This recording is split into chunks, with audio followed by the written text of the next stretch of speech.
Bismillah ar-Rahman ar-Rahim.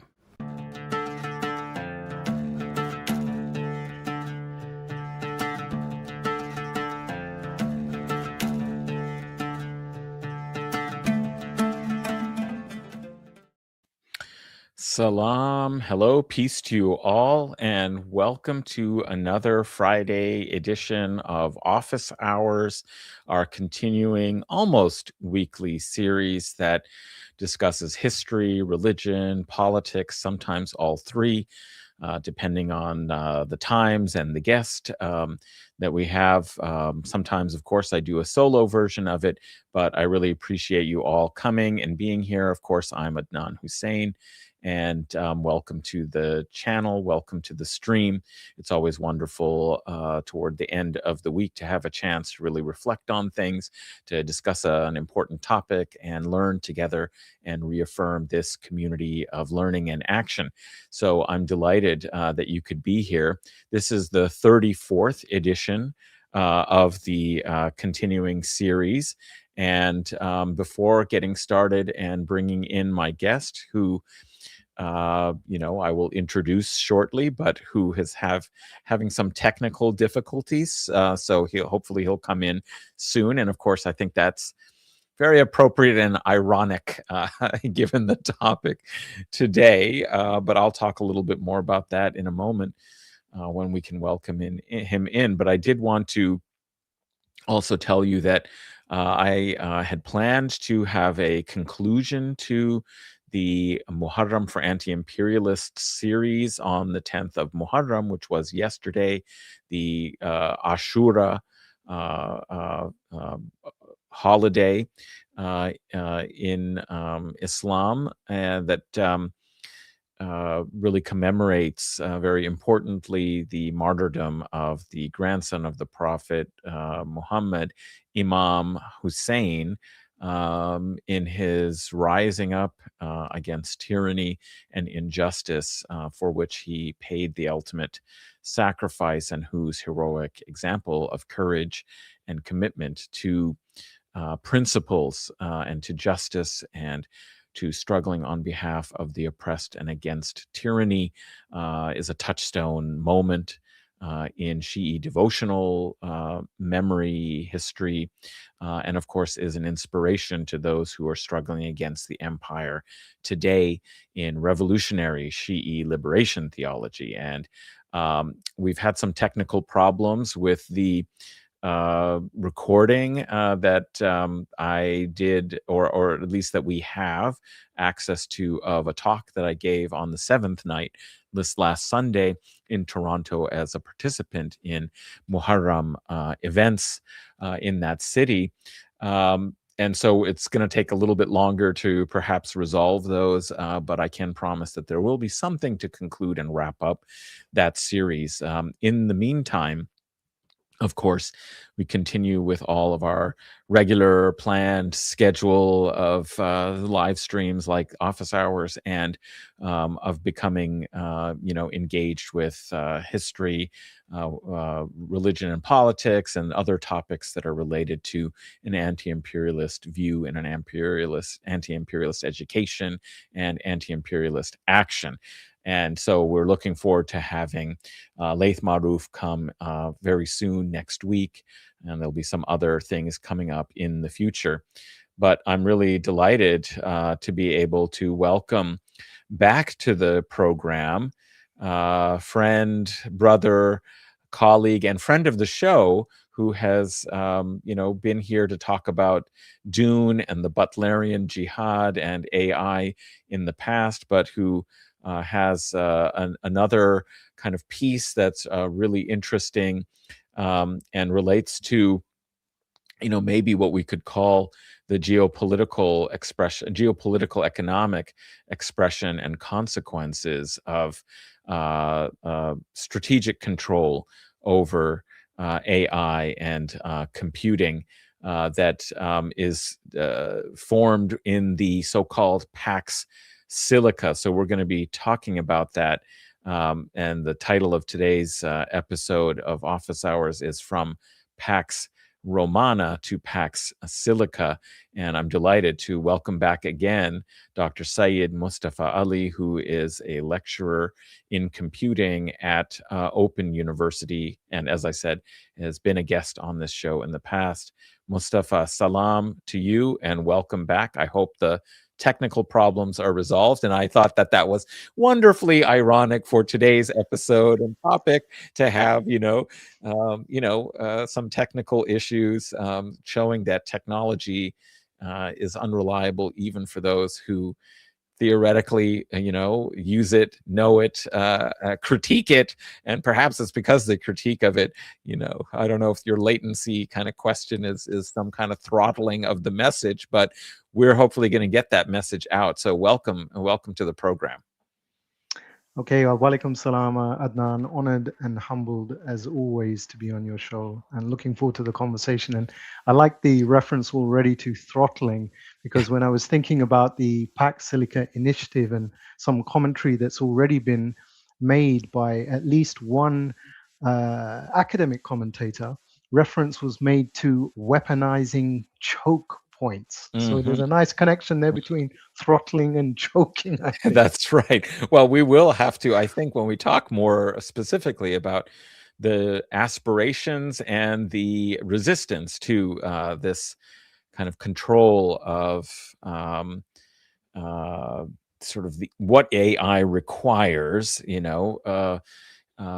terms of energy and in terms of course, minerals and rare earth minerals and their processing and so on, that, trade, commerce in our age, of course, choke points and their throttling, whether online or on the sea, has become something foremost in our minds. But before we get there, I think it would be worth talking a little bit. You have a wonderful draft paper, that's titled this, in the same way that this episode is, where you articulate some of your thoughts and ideas about this. And I thought it might be worth beginning with, explaining a little bit more. Um,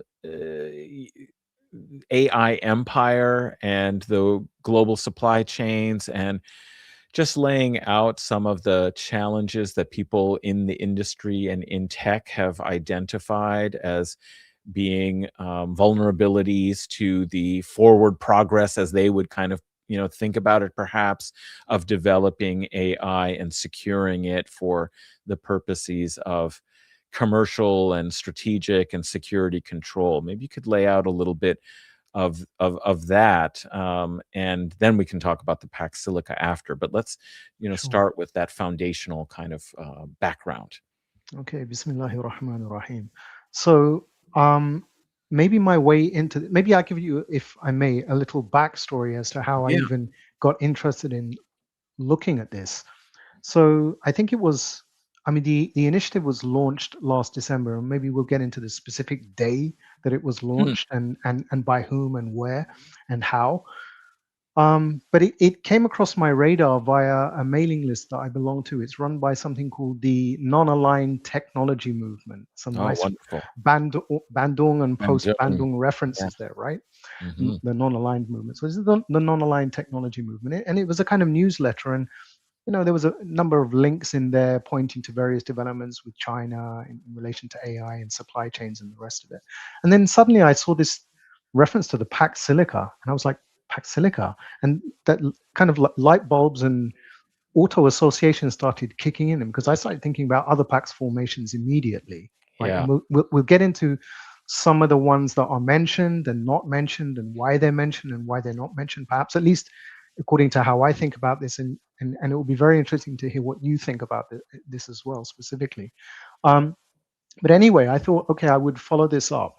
Um, but before I get into that, and you've asked me to kind of like maybe just briefly set the stage by commenting on, the discourse around so-called AI empire or empire of AI, and or the relationship of empire to AI, etc. Right? Because the different ways of framing this, and different different kind of positions being put forward by different commentators, activists, academics, scholars, etc. right?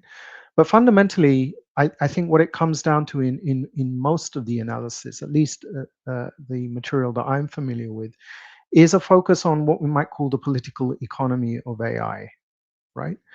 And this is not, I mean, first of all, AI is a very nebulous term anyway. I think we might have discussed this the last time we were in Right. conversation.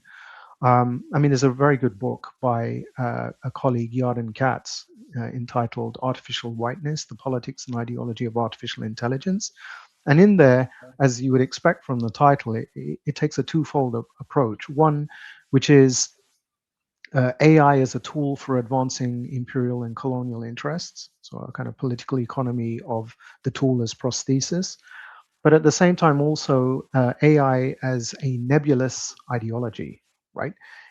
A kind of shifting signifier similar to whiteness or race itself, right? I think the late Stuart Hall referred to race as a floating signifier. So similarly, AI can cover so many different things, and it has historically, ranging from kind of the more symbolic, formal reasoning based on large kind of knowledge bases that we would associate with kind of the inference rules of standard logic. Mm.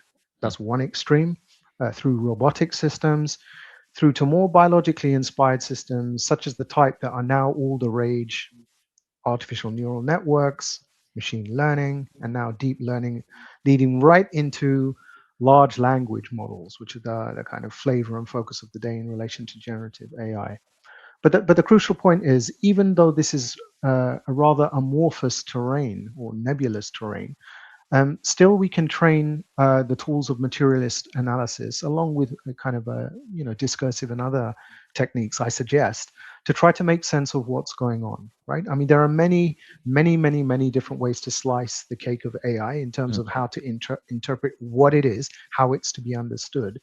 I mean, there's a paper that I often make reference to, which was published. It was a policy paper published back in 2023 by, I think, a scholar based at Cambridge University, if memory serves me correctly. And essentially, it was setting out 55 different ways to think about or understand AI, right? Hmm. Um, but why stop at 55? I mean, the Yeah. latest or one recent edition of Wired magazine was talking about AI of 1,000 faces, right? And it didn't go into 1,000 faces. It only dealt with, I think, 17 of them, and as tarot cards, which is very telling in itself. I mean, we're using the metaphor of that tarot card in relation to AI. What work is that doing? But anyway, We'll again, I have to still come, yeah. We'll have to come back to that at some point. Yes. sure. Well, I mean, the idea of uh, these tools as tools of prediction or Mhm. prophecy, Mhm. right? I mean, and what Yes. that means in terms of, I mean, somewhat kind of anticipating where we might go with this, what this means in terms of like a political theology of AI. I mean, Yes. things to think about perhaps. But let's revert to a more materialist analysis, at least for, to start. So there's some very good emerging scholarship in this area, and it goes back at least 5 to 10 years.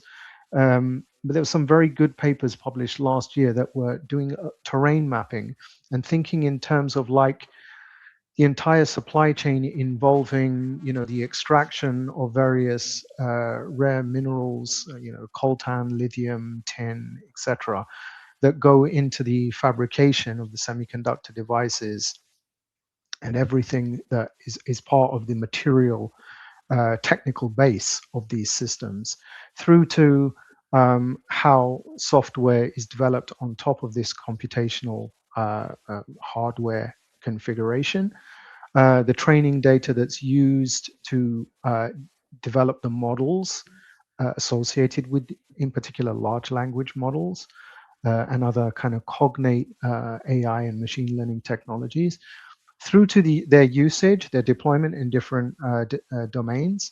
And then you have to think also about, who is involved in chip fabrication, Mhm. who's involved in chip design. Is it in the same place? Is it differentially located? Is it outsourced? Is it offshored? What does this mean in relation to a geopolitical economy? What does this mean in terms of, empire, colonialism, reiterations of white supremacy, hegemony, etc. Um, and then there's the question of, well, what do you do with the technology when it wears out? And I'm talking about the material substrate here, right? Well, then Hmm. you have to dispose of it, right? So then you've got to find a place where you literally use as a dumping site. So Right. what they use the euphemism of e-waste, Hmm. e-waste, right? Hmm.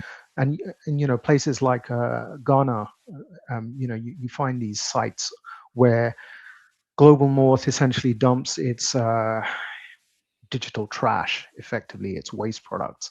So there's an entire global supply chain involving various stakeholders involved at different stages of the supply chain pipeline in what is coming to be referred to as the silicon stack, right? The Right. silicon stack, Right. which is an interesting kind of like metaphor in itself, because you get the idea of a kind of material base layer and then various kind of layers built on that. And obviously, as I've said, there are different players differentially located, but all in some sense folded into an aligned structure for purposes of efficiency and effectiveness and optimization, right? The whole idea is you want to make this consistent with the idea of friction-free capitalism. You Yeah. want to make this friction-free AI. That's the plan, right? Yeah. Does that help by way Yeah, of an that helps a introduction? lot. And I think what's Okay. really valuable about how you and some others are starting to approach it is to remove it from the abstract conceptual ground of the language model and the experience of it as a kind of intelligence and so on, without rooting it or grounding it in any of the material conditions and realities of AI's performance and a lot of the critique and analysis, and of course, the major book that you mentioned that has had something is important to say about its role in white supremacist, colonialist, and imperialist reproduction of knowledge and power.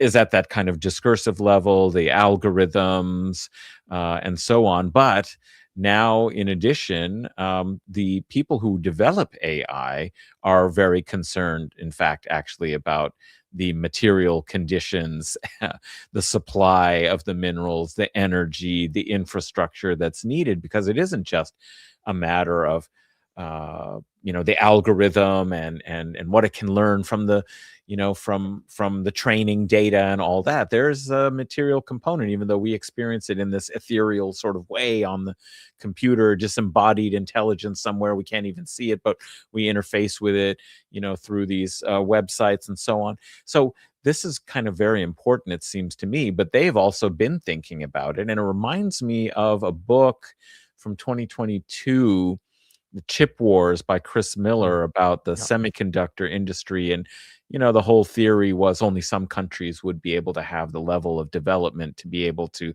produce the kinds of semiconductors at these microscopic or nano levels, to be able to process data in the world of, I think at that point maybe it was understood principally about for defense technologies, but also AI and artificial intelligence and the automation of like defense technologies and targeting and so on happening, that there was a critical need to control chip supply. And like the basic danger here was that you had to prevent. So it isn't just about the frictionless, I guess. One thing I would wonder is, now we put it in a geopolitical context, it isn't just about the frictionless access to all of what's required, to do these AI, computations and so on,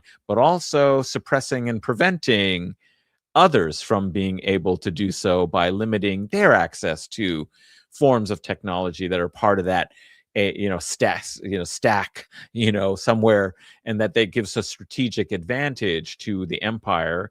It's not how he was framing it, but how we might, to that's able to control the kind of access to the key minerals, and so on.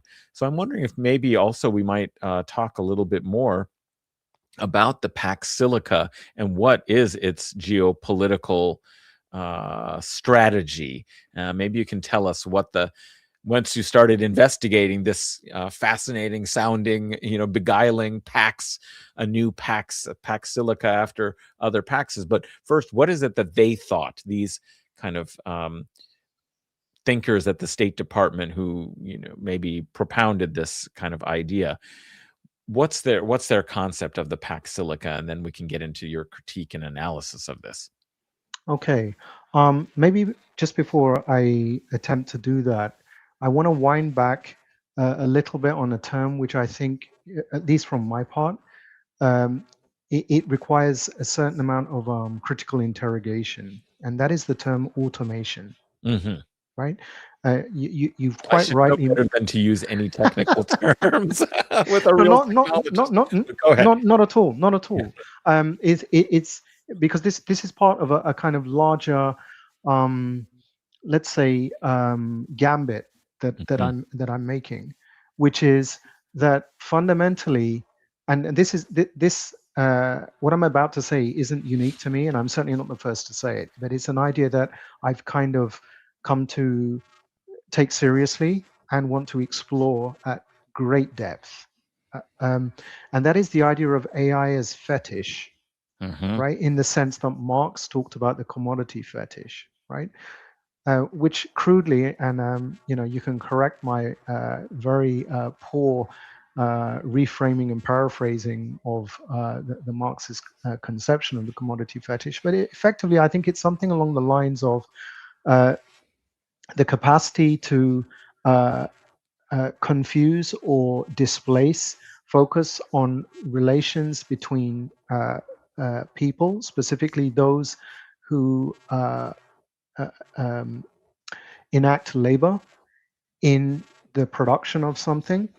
Um, Whatever they produce comes to be seen as in some sense having a certain kind of objectivity and capacity for, if you like, exchange and movement in and of itself, right? So it's almost like a projection outwards of agency onto something. I mean, a classic example of this is money, right? Money is supposed to Right. make money, right? Mhm. Capital is supposed to make capital, but I mean, can you have capitalism without capitalists, right? So similarly, I think AI is functioning very much like a fetish in the sense that there's a discursive, if you like, or ideological terrain associated with it, which invites us to think about it in terms of autonomy, automation, Mhm. independence, and all that discourse about runaway technologies and killer technologies and the existential threat posed by Terminator type scenarios. I mean, the Terminator scenarios are Yeah, already here, right? We already have killer robots. They're that's being right. exercised. You just have to look at Gaza, right? Yeah, the Um, drones are operating in Absolutely, this. right? Yeah. So, I mean, that ship has sailed some Yeah. time back, right? But nonetheless, the discourse continues to circulate about autonomy, agency, and automation. And there's been some very good work drawing upon a Marxist analysis by two scholars, Boni Nadi and Hamid Ekbir, in a book called Heteromation. Not automation, but heteromation, right? Mm. And essentially, what they're trying to do is to look at human machine complexes, right? So this would be a way to kind of, if we think about AI as a fetish, this would be a way to defetishize by exposing the ongoing human laboring component, not just in relation to who constructs the data sets, who annotates the data sets, who cleans the data sets, who curates the data sets, who does the work of monitoring the output, screening the output, real-time feedback, human feedback in relation to closing the AI training loop. But rather understanding that this isn't one-shot training, but this is an ongoing relationship um, between the human and the machine as a complex in Yeah. order to keep the machine running, right? Right. It's like that famous scene from Modern Times when Charlie Chaplin is pulling all the gears and having to Well, keep it's the machine yeah. working, I right? mean, it's exactly what Marx talks about, the machines and the worker. The worker then becomes an extension of the machine. The machine's Absolutely. rhythm is actually what is ruling or guiding them, and they become, you know, uh, changed as a worker. Is that they are Yeah. an expression of the I machine. mean, in the same way that there's so much discourse surrounding anthropomorphization of the machine, Yes, we must not forget to attend to the mechanomorphization of the of the human. human, That's right? right. As our capacity to act shrinks and is truncated according to the needs of those who control the means of production, specifically Mhm, the AI machinery, mhm. right? I think So, that's a really, yeah, really important and interesting problem about this kind of automation, and I'm, definitely going to think about it slightly differently as well about the human input that is there. So this is the other. Neither of these are kind of pure categories, at this point, and it comes yeah, out in like I just came from Friday, Jummah. Muslims gather at our congregational day of prayer is Friday, and I just came from Jummah, and my son, it's summer holidays, so he can accompany. My father is visiting, so the three of us had gone, and I asked my son, "Well, what did he think about the khutbah, which was about Ashura and the martyrdom of Hussein, but also the Mosaic, story, the story of Moses behind it, and the liberation from Pharaoh that is also part of this holiday for Muslims." And he said, "Oh, um, that was the most AI web. What is Chat GPT khutbah you could imagine?" I was sort of shocked, And he wow. said even the way it was structured and all of that. And I tried to push back and say, well, that can't really. This is a real imam. He knows what he's talking about. He's got the training. He can recite, Quran, etc. So why would he need to use like AI or something? And he said, well, I saw his phone and it had the Chat GPT Oof. open, etc. And I said, wow. Um, but then I thought, actually, all of what he's got there, though, is based clearly on the fact that people have already put those texts, ideas about those texts, commentary on those verses of the Quran into the web, which is what this, there is a whole lot of human kind of insight and the tradition, thousand, plus years of commentary and tradition that is going into what it regurgitates and reformulates and reassembles. So it's not like the machine came up with these ideas like on its own, like some kind of intelligence that is truly artificial. It's based on, human endeavor that has now been kind of expropriated or appropriated, and then, you know, uh, there's another process that's good that's going on, but it's extraction of human thought and labor that has gone into it. So it's not that I wanted to excuse the imam, but I was trying to kind of figure out whether, like, we got anything, whether anything that had happened in that had been valuable, and we should, how we should engage with it. But that's the kind of question that now we're sort of facing all the time. But I think that's a really important anecdote, and I mean it's very interesting the extent to which your son is hip to it, Yeah, right? much more than me. Yes. Yeah, and inshallah, this just might be where Heidegger talks about where the danger lies, right? And that's in what he calls the forgetting of being, and he thinks that that is associated with a technological worldview. But he says where the danger lies, the saving power grows, Hmm. right? So it might just be at this time, in this epoch, where this has been thrust front and center. That at the same time that a generation is completely immersed in this and to some extent hoodwinked by this, that there is a generation maybe to come that is going to be able to see through this and mount the resistance that's necessary. Inshallah, right? Inshallah. Yeah, that's Inshallah. that's what we had. That Yeah. is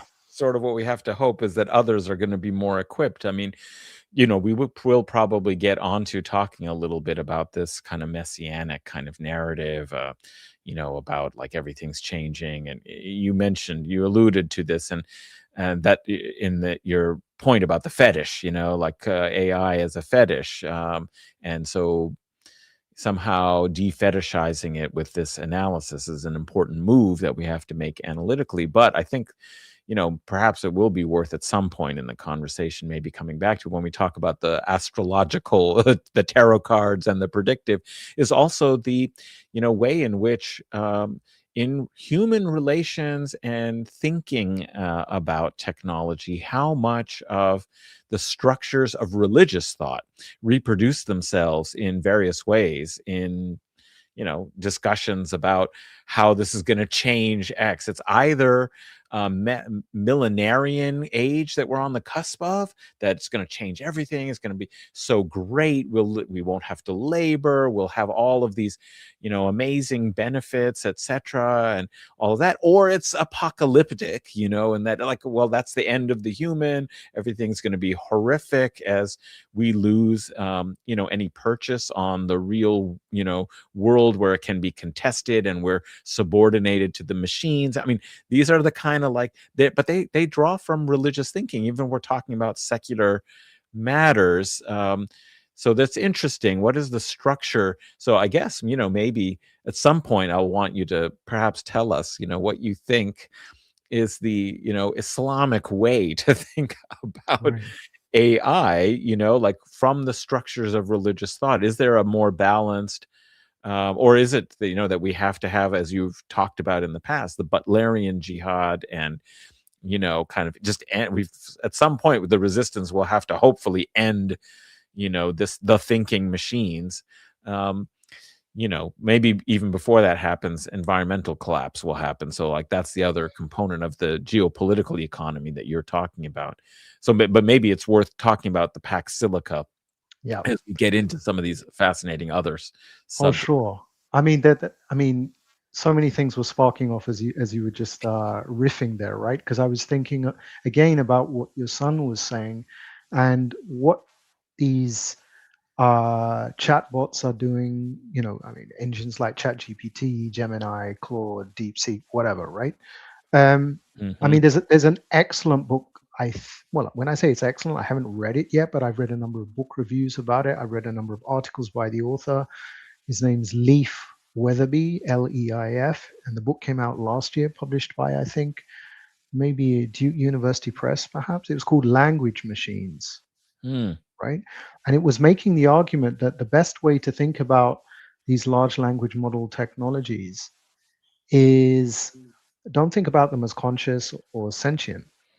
Think about them as culture machines, ideology machines, persuasion machines, rhetorical machines, kitsch right. generators, right? Mm, mm, Because they have they use various technical means, including a kind of idea called gradient descent, to effectively come to an averaging, leveling um, solution to a problem. And that's why there's a certain blandness. So maybe your son picked up on that. It's I like, think so. Yeah. that sounds so chat GPT. It's like, yeah, it was chat GPT, I mean, right? I've been to so many bland sermons that to me Oh yeah, it well, was par for the course, But yeah, he yeah. I might have mean, picked up something about maybe the language and the some structure. kind of chat GPT time travel, and so the last 20 years of dull khutbas have been really.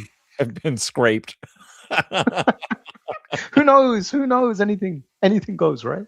Yeah. But anyway, yeah. Let's jump into this Pax Silica before are having too much fun and we don't get around to talking about it. Right. So the Pax Silica. What is the Pax Silica, right? So okay.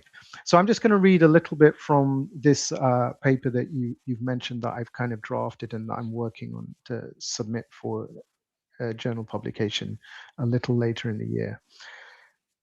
So on the 12th of December 2025, US Undersecretary of State for Economic Affairs Jacob Hellberg, and incidentally, he's a very interesting character. Um, Jacob Hellberg convened the inaugural Pax Silica Summit, marking the beginning of what was described as, and I quote, a new golden era of cooperation on AI and supply chain security. Hmm. the latter spanning from critical minerals and energy inputs to advanced manufacturing, semiconductors, AI infrastructure, and logistics. And emphasizing the fact sheet on the US state government website was a commitment to, and again I quote, ensure aligned nations can develop and deploy transformative technologies at scale.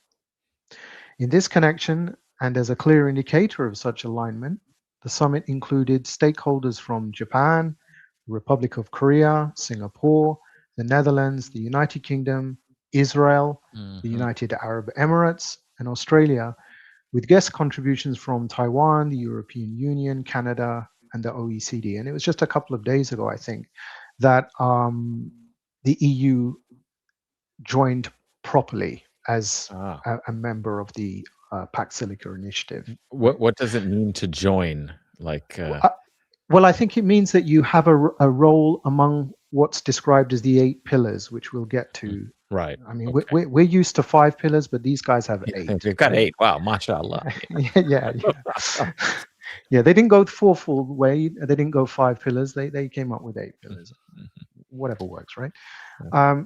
So, although described as a new economic security paradigm, and the emphasis here I suggest is on it being new, the Pax Silica initiative clearly has ties to predecessor formations, as indicated by it being about, and again I quote, coordinating with partners who want to remain competitive and Mhm. prosperous. And key concerns are expressed in the information associated with the initiative in terms of growth, resilience, innovation, security, durability, scalability, prosperity, and an emerging, and this is really important, I think, and you Yeah. hinted at this in the opening, an emerging geopolitical consensus that economic security is national security and national security is economic security. It's almost like they knew there was going to be a war, and the Strait of Hormuz would be Oh, yeah, used as leverage. it's that time travel machine again, Yeah, right? yeah. Um, Now, so that was the 12th of December of last year, and interestingly, one of the earliest analyses of the initiative, which was carried out a day after it was launched by a think tank based in Belgium called Beyond the Horizon International Strategic Studies Group, or BTH. Hmm, They argued that the Pax Silica should be understood as a strategic coalition hmm, designed to protect what I mentioned earlier as the silicon stack, from critical mineral mines to frontier AI models, all the way up the stack, right? hmm, And in addition, it represents a new era of economic statecraft where supply chain security is national security, as I mentioned previously.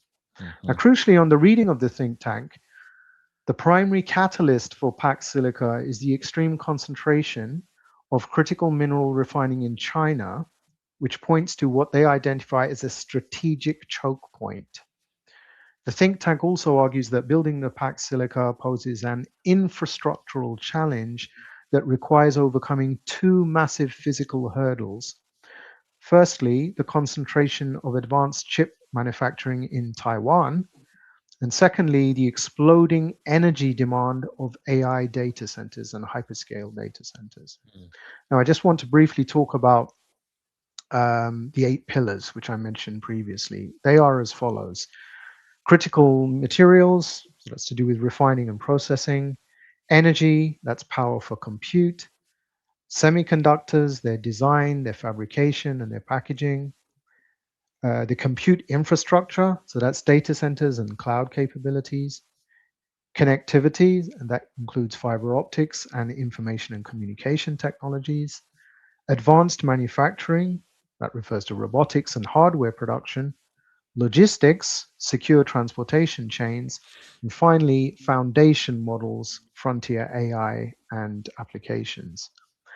And crucially, the responsibility for implementing these pillars is distributed across various countries in the Pax Silica coalition. So I think that's where the Mhm. EU joining as a full coalition partner, it will be required to contribute in whatever area is delegated to it. And that's the crucial point. You don't get to decide. where Mm, you fit in the Pax Silica, right? Because this is mhm. fundamentally an imperial formation, as will become clear momentarily. So there are 8 pillars and 8 countries, at least in the initial forging of the Pax Silica initiative. 8 countries having specific roles. So, I mean, just due to constraints of time, I'm only going to focus on 2 of them, given their Right. close geopolitical ties. So, the first one, no surprise, the US as hegemon, if not imperial hegemon, assumes leadership and AI roles as, and I quote, coalition architect. Mm, That is the sovereign power structuring the Pax Silica formation and, crucially, assigning other roles to other coalition partners. The US also has a role in the development of these frontier AI models. In relation to another country in the coalition, I mean, I've got to make mention of Israel, right? And which has the role, and it's a designated role yes. assigned to it by the US as innovator, responsible for chip design, cybersecurity, and AI software. And here I think reference has got to be made to the Yeah. Zionist settler colonies relation to what the investigative journalist Anthony Lowenstein refers to as the Palestine laboratory, right? That is Israel's use of the occupied Palestinian territories as a necropolitical testing ground for surveillance technologies, weapons, and population control systems, which are then exported globally for sale to aligned partners and, I guess, um, consumers, right? Right. But again, this is if this is racial capitalism, it's racial capitalism entangled with imperial colonialism and white supremacy, right? I mean, that's the only way I can make sense of this, and I think it's the correct way of making sense of this. Um, Maybe just finally on the issue of the Pax Silica initiative, as I said, it's relatively recent, right? I mean, we're Mm. talking what, A six few months months ago? ago. Yeah. Yeah, yeah. I mean, December 2025, and where are we now? We're in sort of just past that in June. June, right? Hmm. So it's kind of pretty much 6 months on. So I think it's understandable. There's a relative lack of scholarship engaging with the development, but there has been one notable exception, and this is a paper which I discovered a couple of months back by uh, a professor, I think, of like supply chain resilience, something like that. His surname is Lachal, and what he explores in the paper is what he refers to as, and I think this is very interesting in relation to this supply chain security as national security and vice versa, and the Silicon Stack. He refers to this as logistical hegemony. Hmm. So, and this in relation to the semiconductor supply chains and global production networks on the one hand, but also structural power and what he refers to as infrastructural governance, including the use of choke point weaponization, right? And I think you mentioned the Strait of Hormuz, right? I mean, if we want to talk about choke points, this is when the materiality of AI looms, right?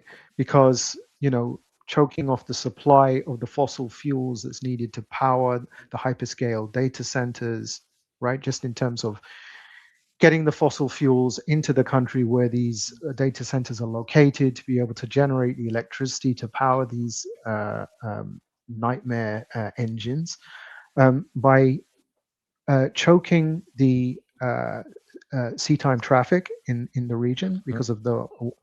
I mean, it's not a war with Iran. I mean, this is an attack on Iran, right? I mean, Yeah. war has this tendency to project That symmetries, there are two right? belligerents, yes, that they both Yeah, initiated conflict. a- Yeah. absolutely, right?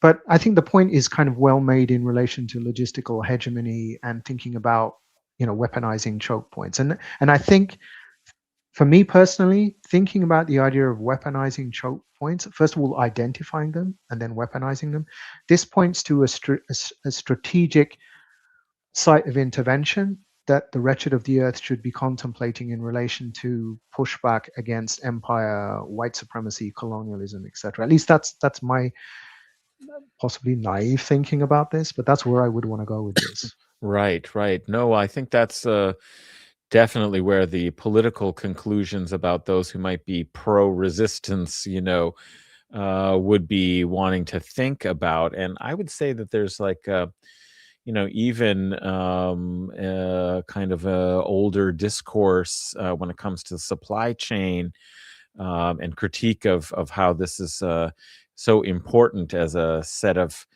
integuments. In fact, actually, the book Sinews of War and Trade by Laleh Khalili, Right, right. really points out how the kind of development of capitalism with the just-in-time supply chains and the way that that was made to kind of eliminate the costs of redundant, systems. So everybody's depending on things happening at exactly the right time in exactly the right place for this entire system to function can be disrupted. I remember her being very much in demand when the Evergrande supertanker ran aground in the Mhm. Suez Canal, which wasn't a case of some deliberate use of a choke point, but in fact, the vulnerability of the system just to carrying capacity and the expansion of, shipping and trade through infrastructure that hadn't caught up because of the demands in the global economy could then disrupt the whole system in that way. And so I think this is, quite important to, analyze the terrain. Like any, counter hegemonic insurgent movement has to take a close and careful survey of the terrain.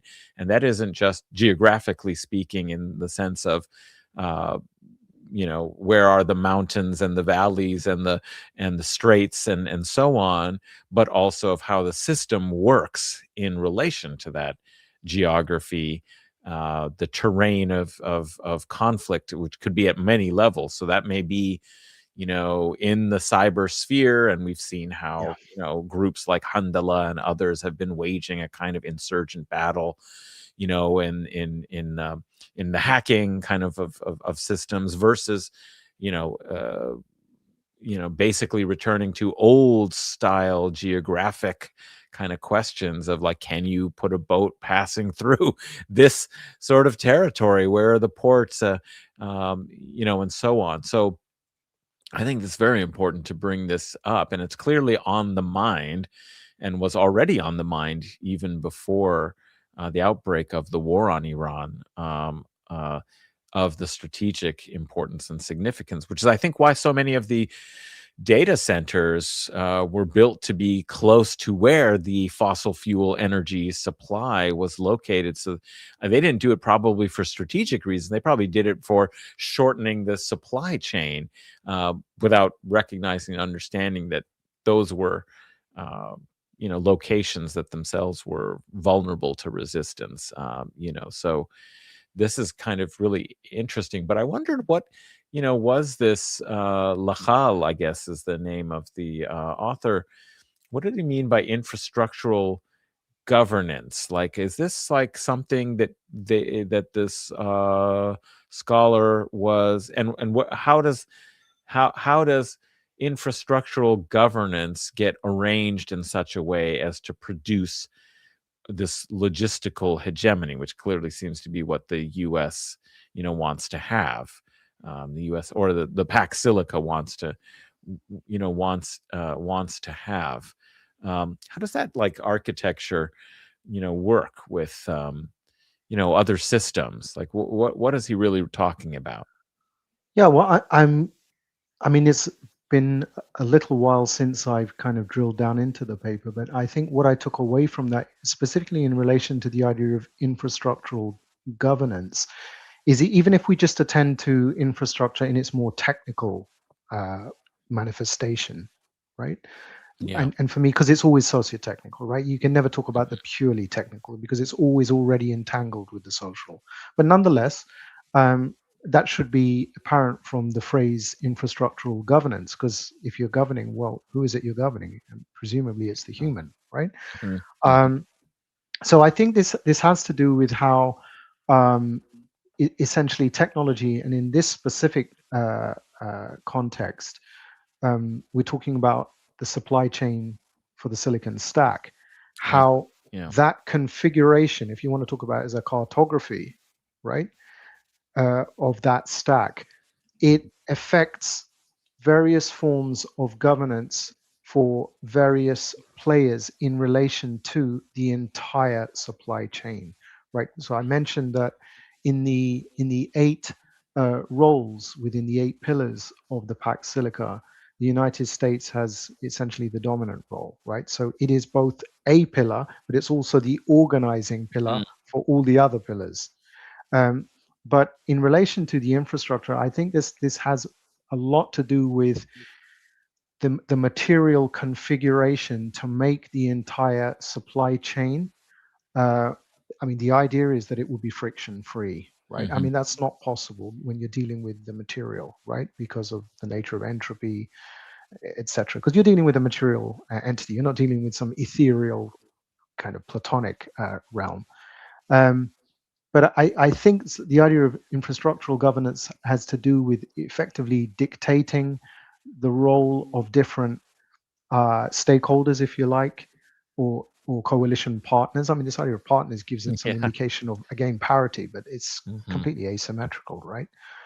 So in that sense, it's a kind of governmentality at work, internalized by the different coalition partners in terms of being assigned a place, finding their place, staying in their place, and ensuring that they deliver in relation to that wider uh, configuration that um, is to enable the stack to be maintained Mhm. and for economic resilience to be supported along with geopolitical dominance to be retained. Right. I think that's where he's going with that. So it's thinking about the role of the technology and supply chains in relation to maintaining the technology and into maintaining a hegemony and dominance in the Yes. global world system.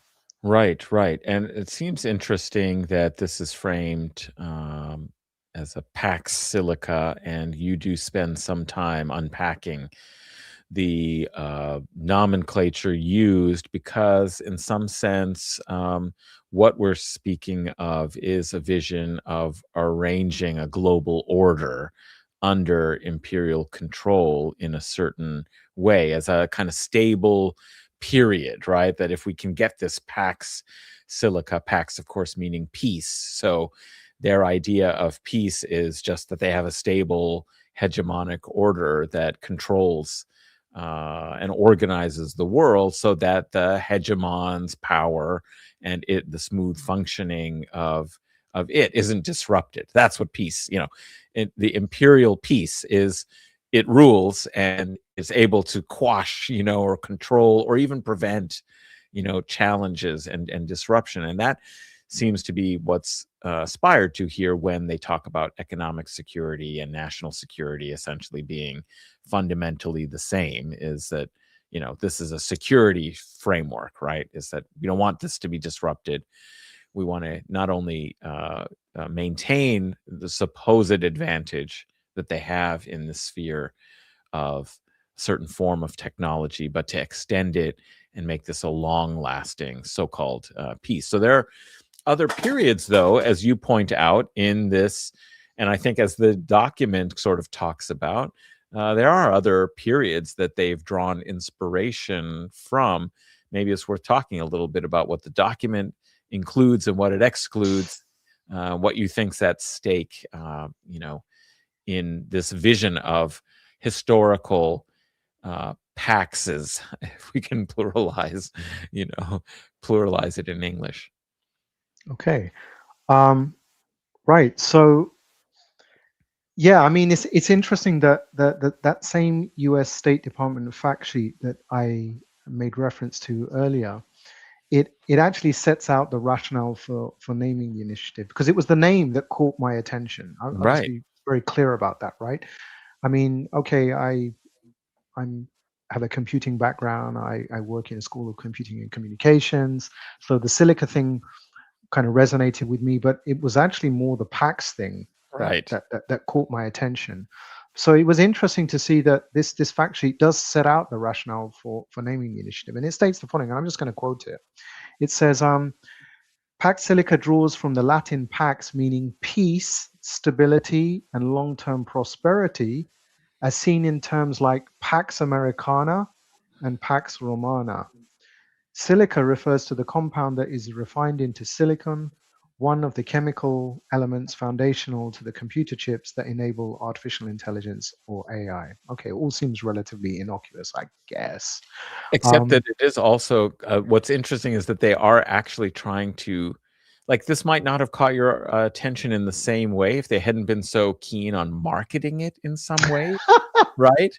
yeah, Which is yeah, interesting, is that yeah, this is part of the ideological yeah, selling of this as some enduring, stable world order that is emerging, that is both inevitable but has to be argued for, so yeah. the marketing is actually kind of important, and that's what tipped you off to this being a particular kind of project in a way.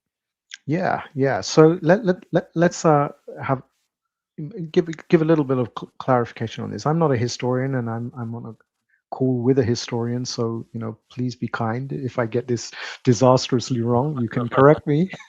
Well, that's why I um, had you on, so I said some silly stuff about automation, and you immediately made it a very interesting point. So, right, that's mi what we casa su casa, right? I mean, what goes around comes around. It's all good.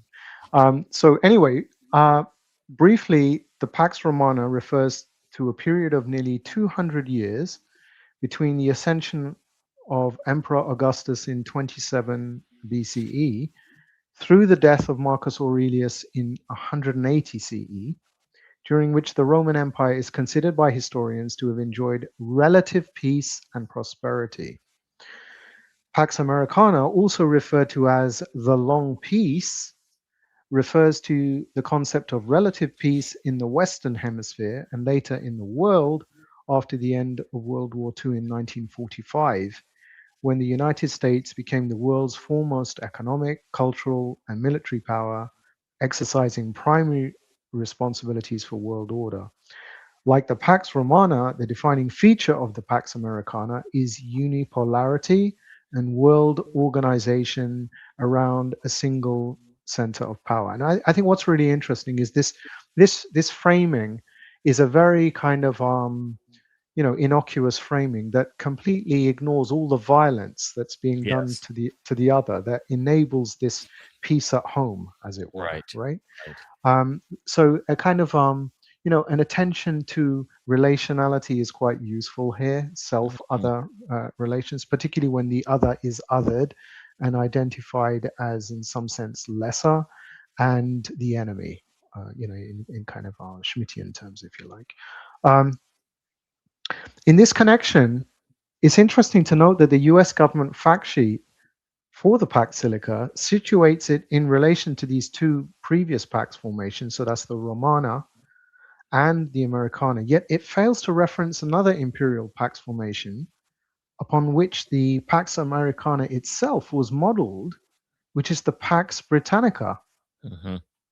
Right? Why is that not mentioned? It's almost like we're traveling all the way back to Rome, and then we're traveling kind of like to the present, and there's nothing going on between. It's almost like these Eurocentric narratives of history that there was Greece, there was Rome, and then there was the Dark Ages, and then there was what is it, the Reformation and the Enlightenment, and then everything subsequent, right? So a very interesting kind of elision, Mhm. erasure at work there. But why in relation to the Pax Britannica? So, and what is the Pax Britannica anyway? So briefly, it refers to that period between Napoleon's defeat and the First World War, during which the British Empire managed global affairs and where government and industry interests were very closely aligned. That's very interesting, I think, in relation to the contemporary moment, or the alignment between tech corporations and government, particularly in the US, for example, under the Trump administration. But it has precedents.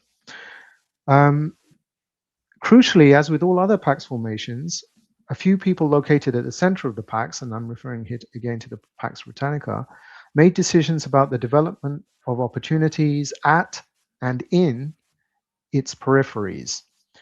And here I should like to make just three remarks. So these are just my three comments on what's going on with the non-reference to the Pax Britannica, right? These are just some thoughts that came to my mind. So firstly, notwithstanding the Industrial Revolution having started in Britain, lack of reference to the Pax Britannica and the direct line drawn from the Pax Americana to the Pax Romana should be seen as what I'm calling an intra-Eurocentric erasure by the US government of the embarrassment that was the British Empire following its decline on the Yeah. basis of anti-colonial struggles in the peripheries of the world system.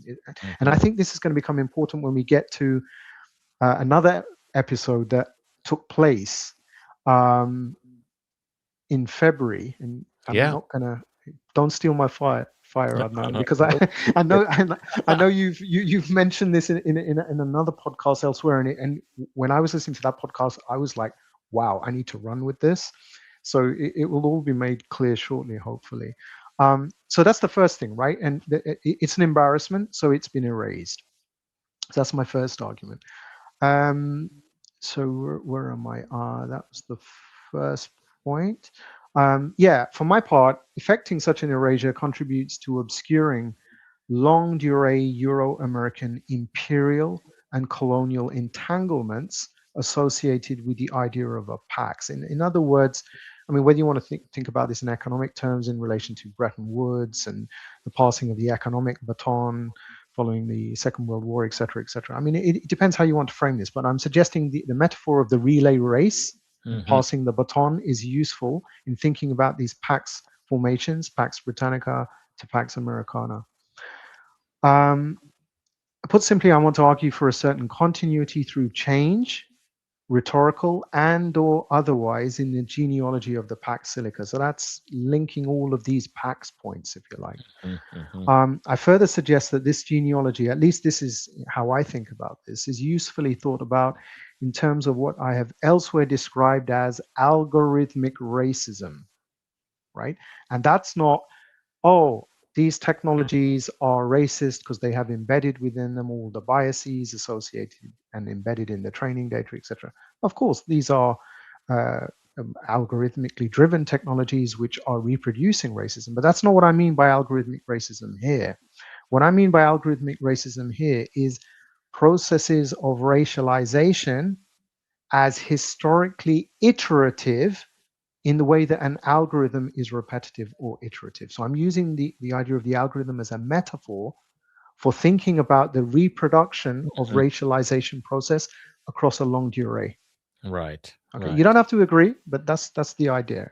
But I Okay. think that accords very nicely also with other people who have been working on the history of racism, that look at, whether it's from Cedric Robinson or a new kind of version of that with a mutual colleague of ours, Alana Lenton's. Well, she mentioned it to me when I mentioned this idea of algorithmic racism. She said that sounds like the new racial regime. That's right. Yeah. Yeah. Yeah, so some kind of Kind resonances. of I mean, people mechanism coming. for the, Yeah, yeah, for re-updating and making relevant with different terms and with different kind of compositional elements, the same sort of structure of exclusion yeah, that, it may use race, it may use religion, it may use, I mean, the fact is that these are flexible mechanisms, but what isn't flexible is that there is a compulsion and a propulsion toward that exclusion that keeps yes. finding ways to, prevent the, egalitarian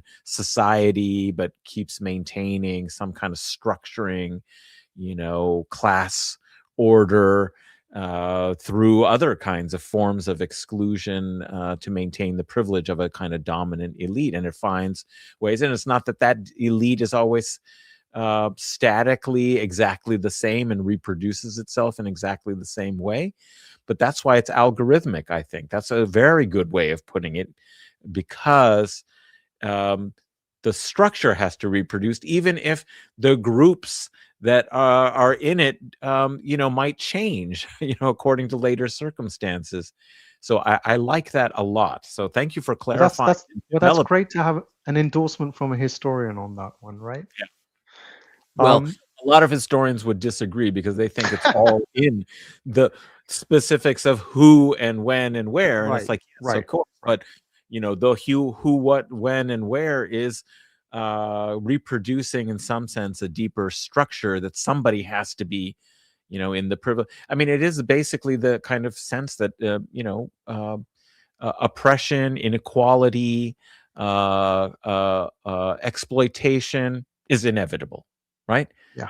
I mean, that's Yeah, I mean, essentially. we could argue, we could take a line from Fanon and think about dehumanization as a kind of transhistorical logic, right? And then it just iteratively takes on different forms, Yeah, yeah, right? yeah, that's right. So that's where I'm trying to go with that. So Mm. yeah. So the other 2 points are the other 2 comments, I guess, were secondly that it's interesting that in the conceptualization of a pax formation, there's no reference to justice, No, and that's the other right? component that I was just thinking about, is that historians who have named these sort of eras as a pax such and such, built on that kind of Roman history, and then have looked at other periods, they always assume that this is a good thing, right? It was helpful for human society. It created peace, stability, and order and human flourishing, but it never actually talks about the injustices, what you already referred to as the violence against the other that's required in order to create the stability and prosperity within the imperial sort of domains. uh, so all of that is evacuated from it and sort of presumed that, well, that may be a necessary and inevitable component in order to have this higher value of a era of world order that is peaceful, stable, and prosperous, but never like for whom, Yeah, at what yeah. cost, right? With what other possibilities that could have been available. So I agree with you there. Yeah, and I mean the third point is really just a summary of what you just said, which is, in relation to the absence of justice from the formulation of a pax, um, is that the internal peace enjoyed by all these pax formations is maintained on the basis of violence against the external enemy, Hmm. right? So again, we have to attend, I suggest, to a relational understanding of the pax rather than a kind of substantive inwards looking Hmm. understanding. But the plot thickens, right? Because it's not just that a pax has been kind of excised because it's an embarrassment for various Yeah. reasons, but um, I want to suggest that there's a rather glaring omission, right? And again, this might be an obfuscation, if not an outright erasure, in setting out the procession of pax formations that I've referred to thus far. So, I mean, let's think about this in the expanded frame of Pax Romana, Pax Britannica, Pax Americana, leading into the Pax Silica, right? Hmm. So, to surface this occlusion, I should like to engage, and here it comes. We know what's coming now, don't we, Adnan? Here Oh, it yes. comes. Roll on the drums. The keynote delivered by US Secretary of State Marco Rubio at the Munich Security Conference on the 14th of February of this year. Hmm. A keynote which I think it's important to note received a standing ovation from all the delegates at Yeah. the conference, right?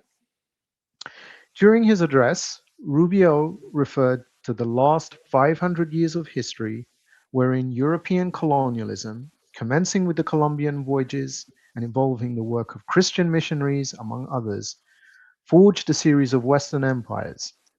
Lamenting the post World War II decline of such imperial formations and explicitly opposing anti colonial struggles and communism, Rubio concluded his speech by tacitly calling for a recolonization of the non Western world. Thanks, Marco, Yeah. and the reestablishment of empires of European descent. I mean, you couldn't make this stuff up, but you don't need to because he Right. said it. Right. Um, while it's tempting to I mean, understand usually we his. think we Okay. usually we think of Trump as like saying the quiet part out loud, and Yeah. that he's a more sophisticated kind of figure, but he actually went and said it out loud. Yeah. I guess it's Unbelievable. rubbing off. This It Trumpism is just that must rubbing be it. off, That right? must be it. So yeah, so while it's tempting to understand Rubio's keynote in relation to 1492 and the Colombian voyages of conquest that Mhm. inaugurated the modern colonial racial capitalist world system, at least one commentator, and I'm on his show, I think it's Adnan Hussein, right? Um, has suggested otherwise, right? And when you suggested it in at least one, if not two podcasts I heard previously, I was like, wow, nailed, absolutely nailed it, right? Um, because I think this is how I am recounting what you said, that you sketched out during, I think it was a podcast live streamed on the 20th of February. So just a few days after the Munich keynote, um, that you detected a certain resonance between Marco Rubio's speech and the speech delivered by second roll on the drums Pope Urban II at Clermont, France in 1095 of the Common Era, a speech that launched what came to be known as the Crusades. Right now, okay, this is fine. Um, I mean, I buy it, and I'm hoping some of the listeners are buying it thus far. But okay, how do we return this back to Pax? Uh, Yeah. right, the resonance with Pope Urban is there. Um, and the reference to recolonization, Christian missionaries, it's all there, right? It's all in the speech, right? But what's the link back specifically to Pax and to the Pax Silica, right? So while it might seem something of a stretch to move beyond Rubio's explicit reference to the Colombian voyages and colonialism to engage with the Crusades, right? So I mean, this is basically me saying, um, I'd like you to take Adnan and I seriously, right? And let's see where we go with this. Um, I argue that this move is warranted insofar as there are important links between the two, right? So that's between the Crusades on the one hand and the Colombian voyages of conquest, genocide, and colonialism on the other. And these kind of converge, I suggest, in relation to the speech from Marco Rubio. So, firstly, there is the fact that Columbus himself was a Genoese crusade enthusiast, Mhm. right? Whose motivations for voyaging were primarily apocalyptic, more specifically millennialist. I think you made reference to millennialism or Yeah. millenarianism earlier. And his objective being to liberate Jerusalem from the Muslims, the Saracens, the infidels, etc. Right.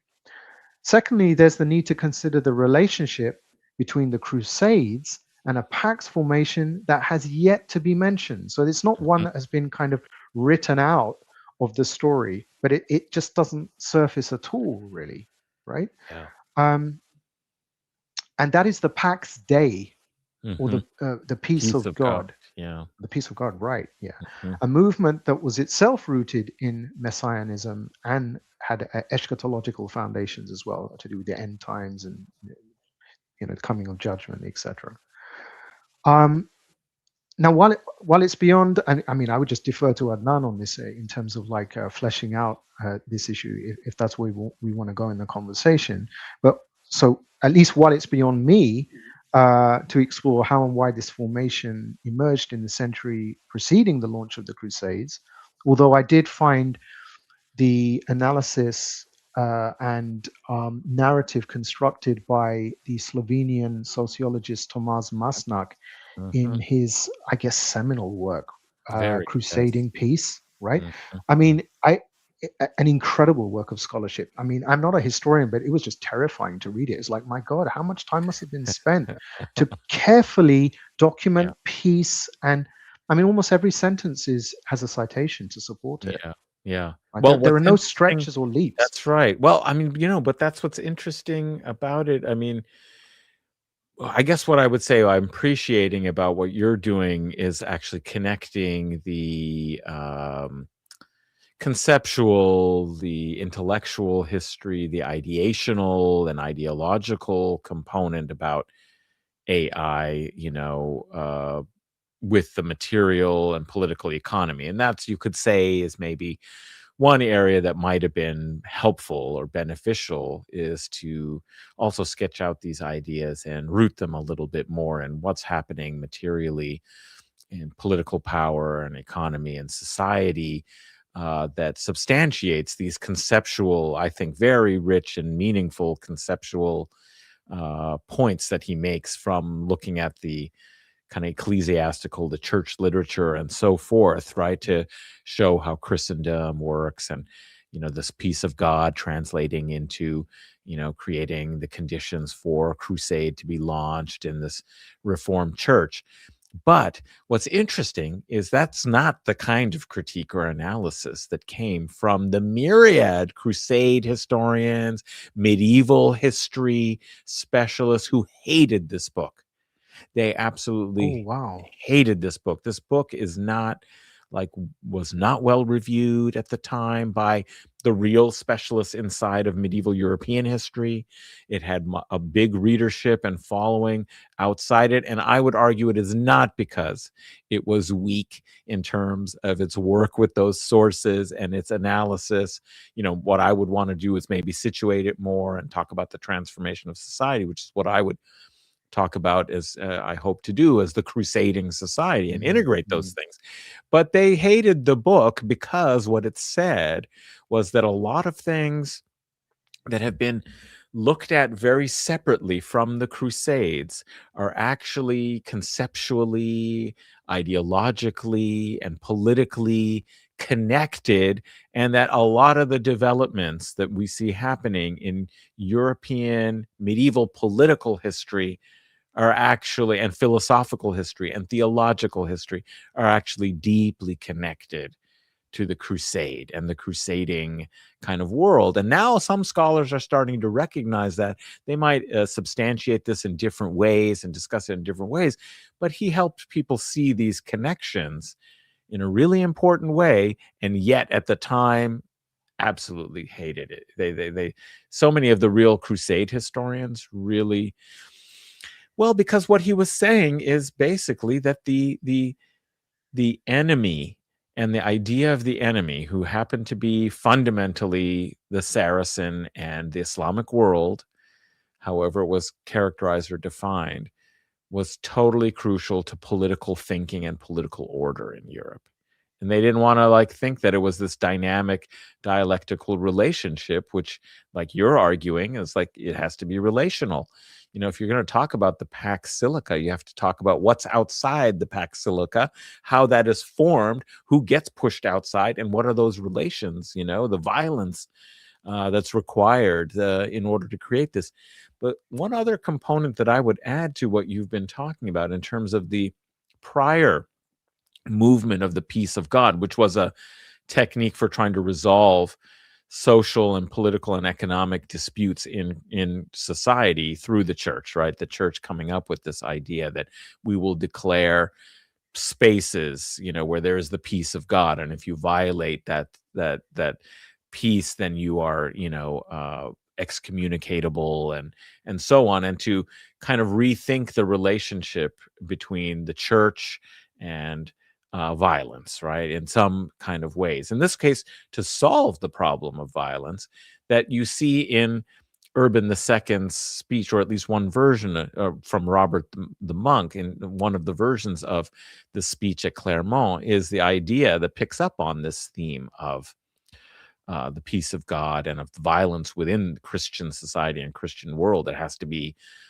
dealt with and somehow solved. And that is that crusade is the outlet for preserving peace within the society, the Christian society, Christendom, that becomes increasingly important over time in the discourses about universal peace.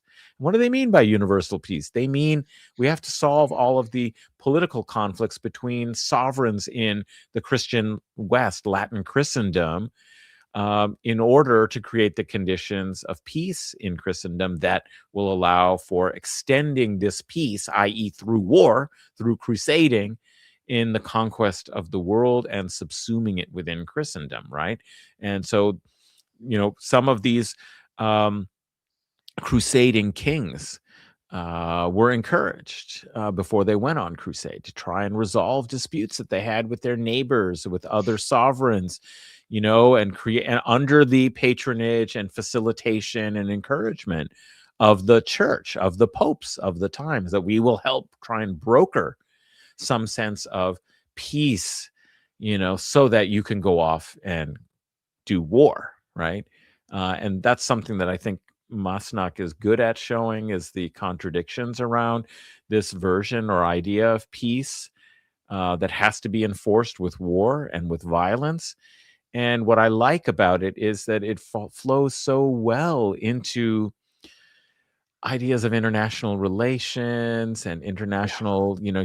law as tools in a secular frame that do exactly what, was being incubated and developed in this theological frame, which is why I think you find, as do I, although, as materialists, we don't always like this kind of using, Carl Schmitt and his like, kind of fascistic Oh, logics. But sure. when it comes to understanding how the structures have perdured from political theological concepts into secular Yeah. concepts of state and statecraft and international relations and order and all of that, they are analogous in just the same way I was saying that these ideas about technology still, there are habits of mind and structures of thought that come from religion and religious culture that get translated into other spheres of life as metaphors, habits of thinking, the way we organize the world.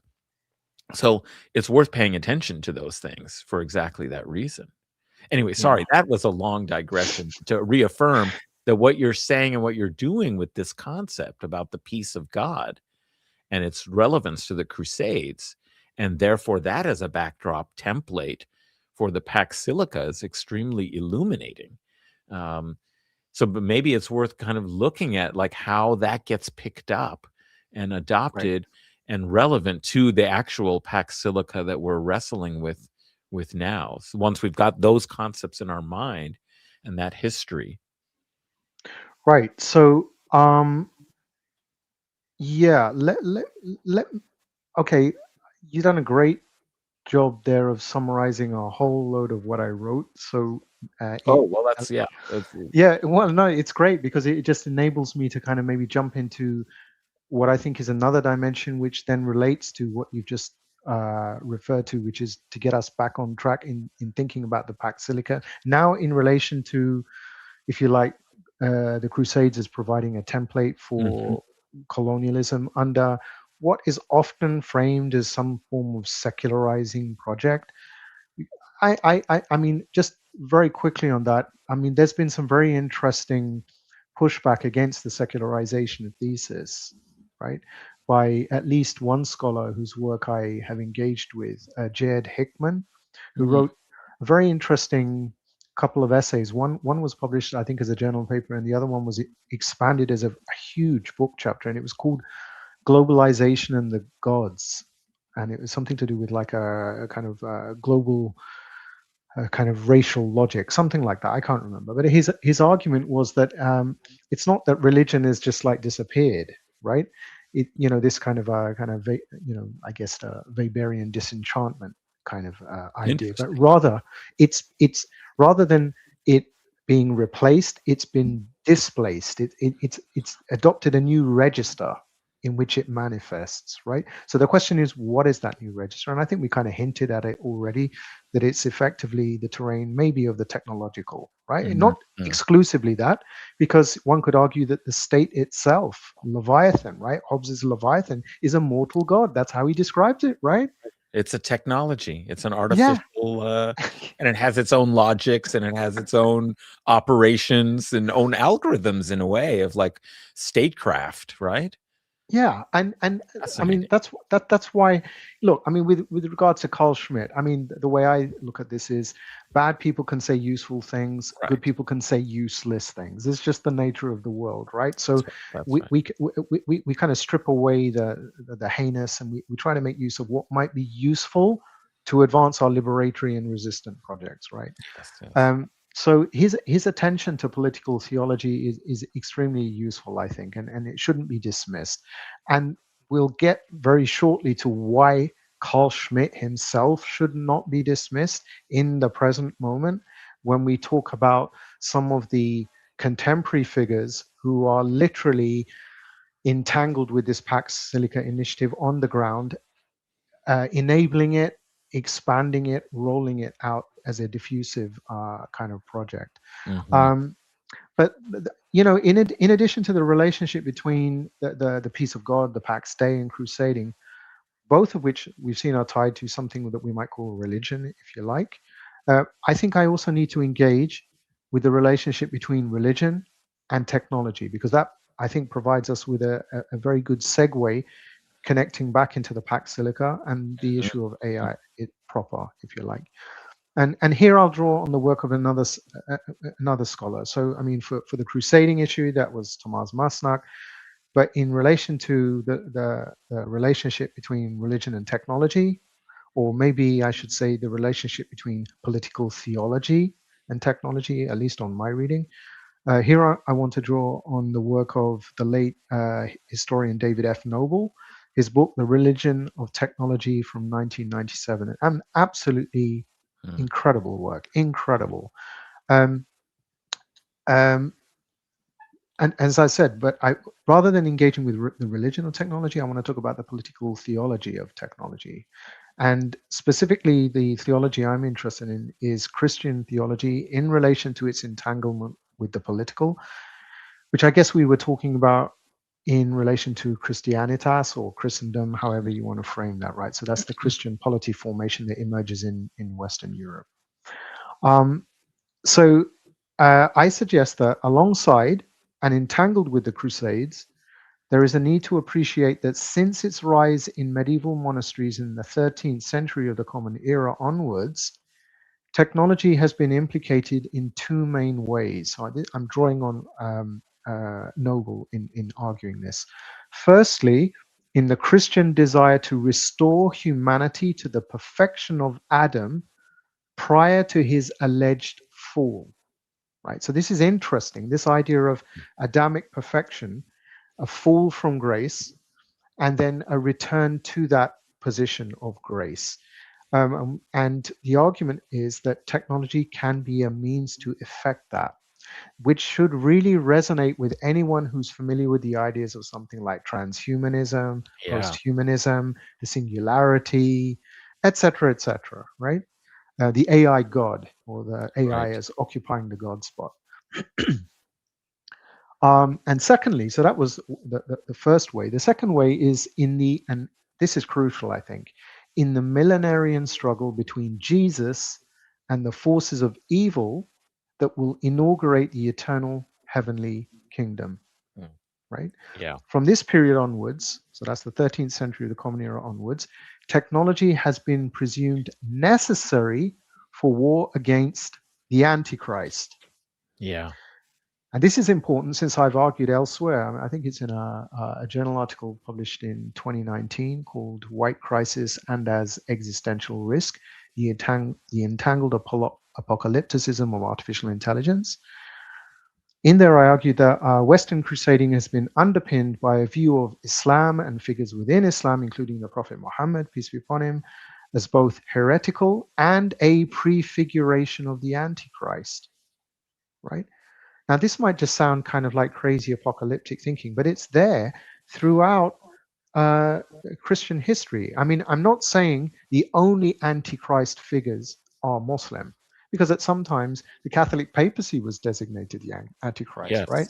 Yes. Yeah. Various By figures. I think even reformists, Protestants, absolutely etc. right. Yeah. It's a figure that gets mobilized, right? By Um, Venetians who were involved in conflict with the Pope. Suddenly then he becomes the Antichrist. Yes. yeah, it's a convenient trope to reach for, right? Um, anyway, uh, I want to suggest that these entanglements of religion, or rather political theology, and technology persist in the contemporary era, notwithstanding secular or rather post-Christian framings of colonial modernity, and that they underpin various violent enterprises such as the War on Terror, referred to as a crusade by President George Bush Jr. On the 16th of September 2001, following the 9/11 attacks. However, it is to another Pax formation that I could turn, although I don't think we have time, because I think we should just fast forward into looking at the Pax Silica proper. But you know, in between the Pax Americana and Pax Americana making reference to this new formation, the Pax Silica, just over a decade ago, there was a book that appeared, published by, I think he's a sociologist, perhaps, based at the Oxford University, Philip N. Howard, and he wrote a book called Pax Technica. Right? Now, I'm not suggesting that there is any kind of genealogical connection other than one that I'm actually establishing here by making reference to it, right?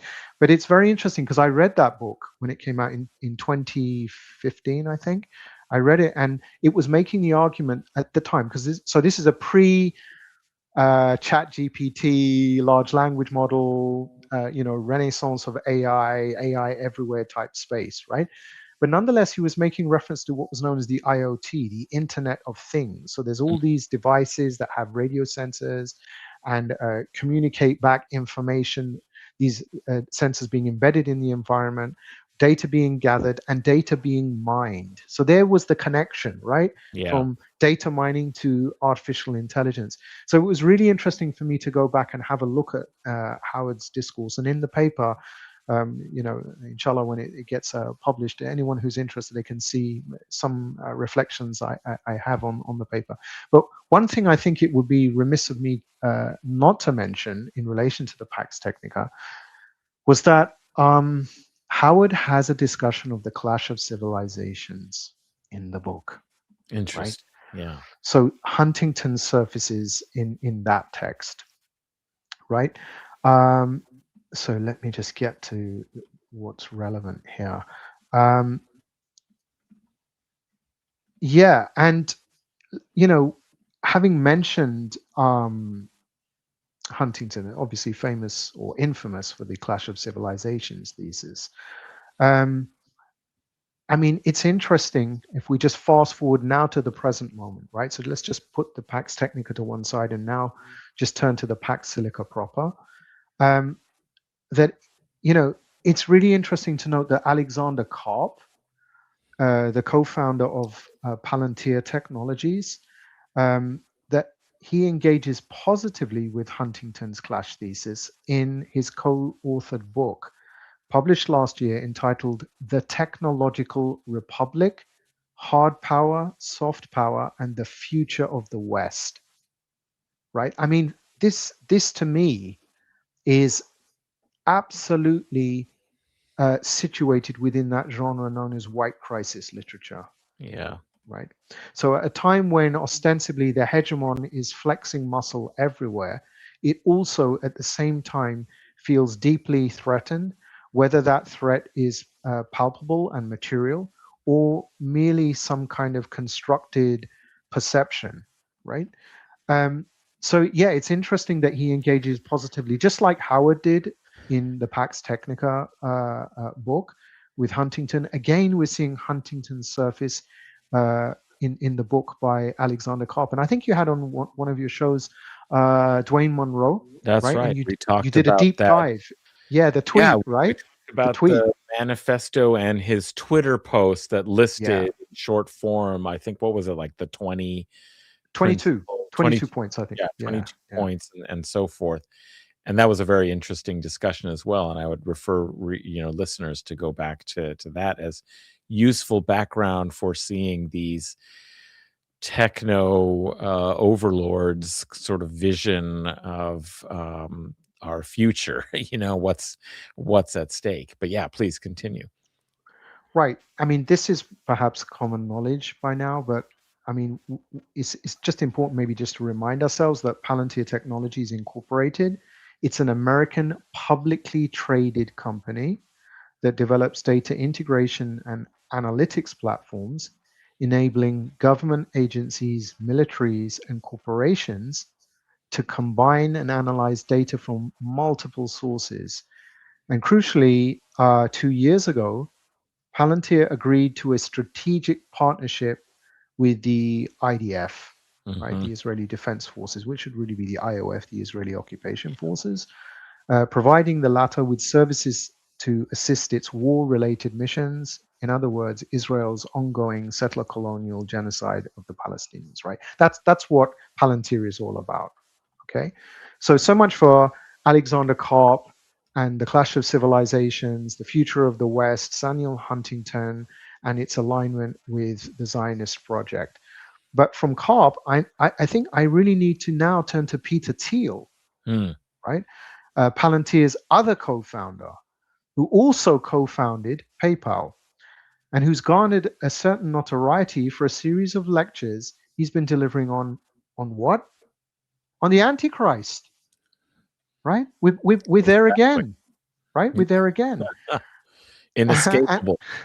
yeah, and in this connection, it's interesting to note that Thiel maintains that the Antichrist will warn about the dangers of AI, and Mm. he appears to have gone. So rather than the AI being the Being Antichrist, right? Antichrist, yes. The Yeah. Antichrist is the one trying to prevent AI from Yeah. coming into Yeah. existence, right? And he appears to have gone as far as identifying Pope Leo the 14th Hmm. as either a tool or a manifestation of this apocalyptic figure, i.e., the Antichrist. Right. Going Put back it, to that tradition of naming the Pope the religious authority figure that you have a problem with and critique because they are, not coordinating with the techno not feudalist. playing ball. Yeah, Right. not playing ball, right? Exactly. So they become the Antichrist. Yes. Yeah, so I mean, I found a couple of very interesting commentaries by I think the journalists. One of them was somebody called Catherine Amerson Martin, published this year, and I'm just going to read the extract. She says Thiel's specific grievances with Pope Leo XIV appear to stem from the pontiff's outspoken criticism of techno-feudalism and Yeah. unregulated technological expansion. In his lectures and interviews, Thiel has repeatedly argued that talk of catastrophic existential risk is being used to justify restrictive regulation that would stifle innovation, particularly in artificial intelligence. Right. And then another commentator, Samuel Rubinstein, again from this year, uh, says, and I quote again, what worries Thiel most of all is the possibility of a Caesaro-papist fusion for Yes. the I mean, outstanding, right? Yeah. For the Antichrist world government to exercise true tyranny, it would have to unite temporal and spiritual power. We all should tremble at the thought of a Vatican Washington axis, end of quote. Now, I would like to I suggest, love it. however, Mm. right?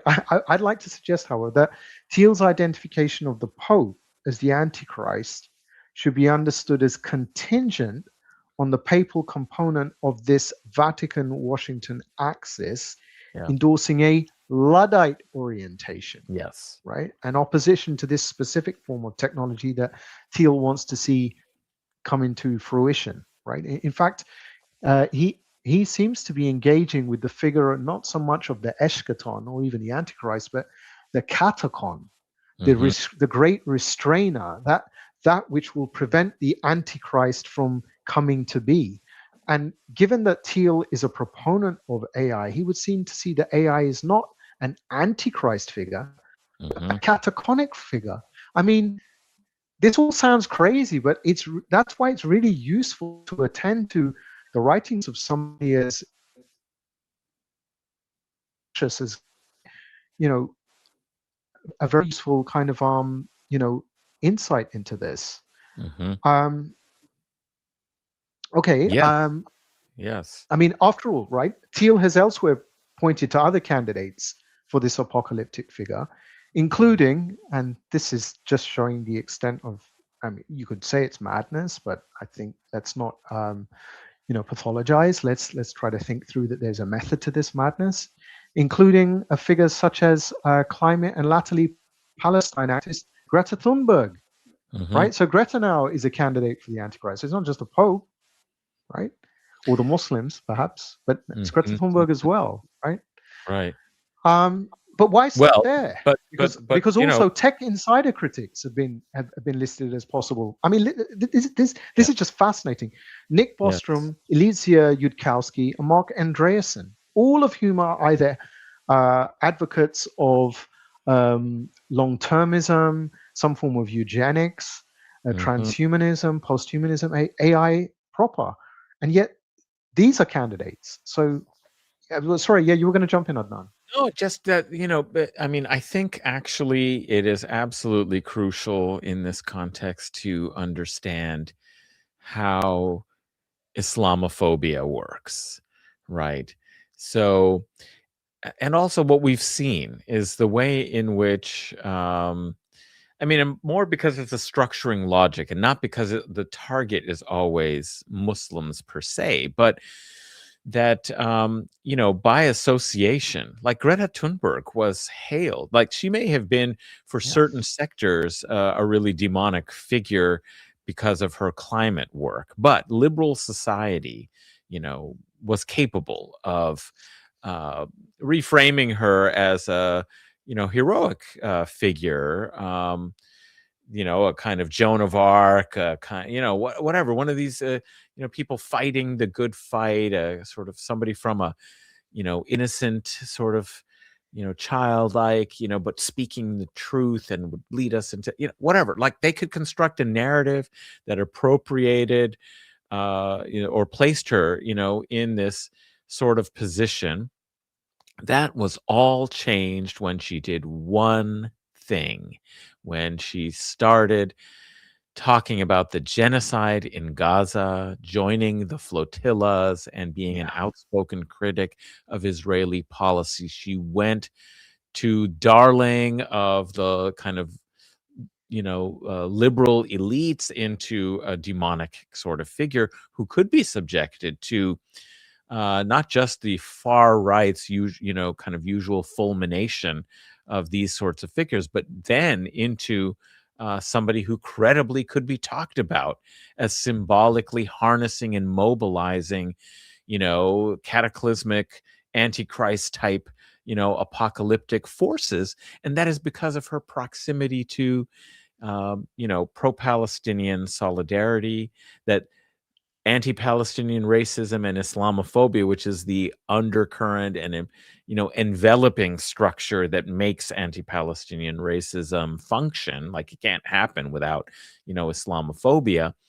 And that proximity, politically speaking, to pro-Palestine and to defending Muslim lives on some level, become a target of this political force of Islamophobia. And so that makes sense to me so much, and it's really interesting to see uh, how it could target Greta Thunberg. It seems absurd, but it actually is very reflective of the deeper logics behind this sort of view of reframing AI not as the antichrist that could destroy human society, but actually, what is threatened by these antichrists who critique it.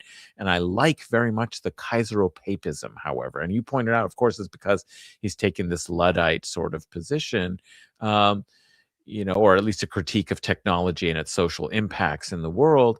But the Kaiseropapist fusion, what's interesting is he can use this this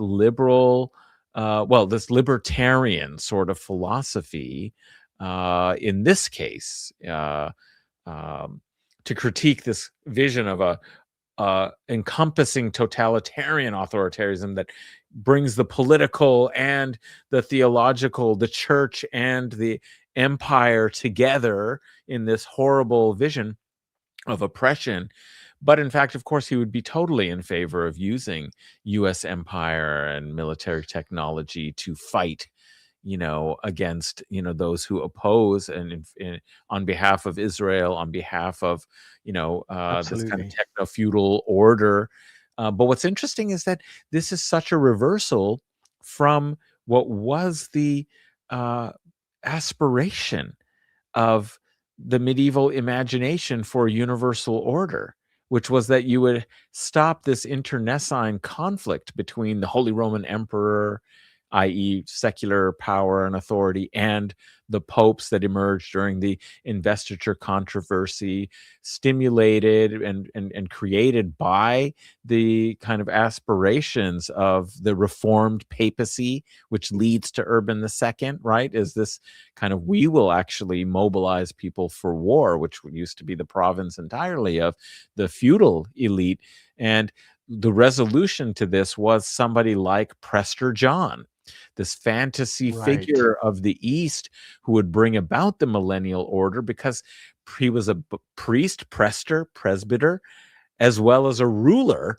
And so somewhere out there was the resolution to this internecine conflict between the political and the spiritual, this problem of like Origen's two swords and render unto Caesar, the things of Caesar, but yet at the same time we have governance. This whole conflict that was so important to the West. They always fantasized that out there was a Christian ruler who was a priest king who could resolve this. And actually, what would the Prester John do?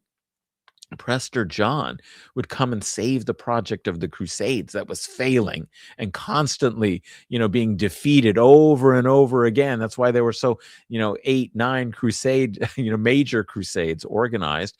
And there was, even starting with the fourth, I think, certainly by the fifth crusade in the early 13th century, this kind of idea that there was, prophecies of Prester John coming and, from the East and saving the Crusades. And then they thought the Mongols were perhaps Prester John because they were fighting the Saracens. And there were rumors of their conversion, or at least some Mongol commanders' conversion to Islam, to Christianity. And so, Louis IX writes these letters, hoping that we could collaborate and finally defeat the Saracen threat, and have universal order. So what's so interesting is the Kaiseropapism, that's called Kaiseropapism when it becomes an emblem of authoritarianism by, Protestant critique, and so on, emerging later in history. But it's actually the fantasy of this kind of universalist order that would finally combine the theological and the political in harmony, in the figure of a priest king, somebody who would have that spiritual authority at the same time. And one thing that they, really critiqued about Islamic society and civilization, they critiqued and yet also were fascinated by it, is the sense that Islam didn't, because there was no church, there was no established, ecclesiastical structure that privileged religious authority in the hands of a single, figure like a pope. Um, somehow did a better job of integrating these things. And it was a dynamic solution, and that they had an advantage. We were constantly torn apart by this conflict between church and secular rule, and, spiritual and secular rule. And somehow the balance was better in the Islamic world. And it was a defiant alternative that was undermining the possibility, the restraint. And in fact, that's why all of the figures of the Antichrist practically in some of these 13th century prophecies, like Joachim of Fiore's prophecies, they're Mm. always like populated by figures from Muslim history, starting with Muhammad the prophet sallallahu alaihi wasallam, to Salahuddin as the Yeah. sixth.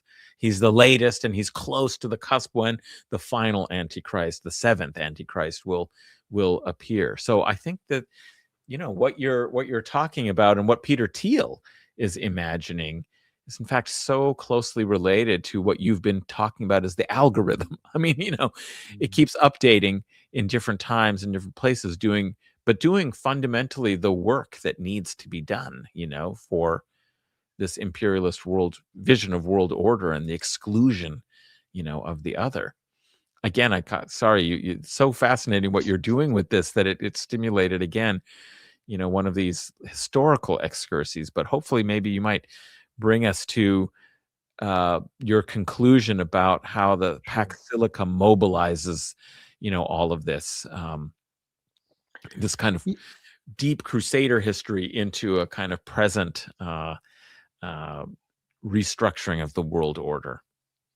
Yeah. So I mean, so if we fold together, a more, let's say, IR, international relations, geopolitical, civilizational narrative of something like the Clash of Civilizations from Huntington, but Mm, then we add to that the more kind of overtly apocalyptic millennialist reading of somebody like Peter Thiel, so bringing in both strands of Palantir, Alexander Karp with his deference to Huntington, Thiel with his deference to both Rene Girard as well as Carl Schmitt as inspirations for thinking apocalyptically and in relation to his discourse on the Antichrist, and then the role of these two figures in relation to Palantir and Palantir's role as part of a consortium of various tech companies, including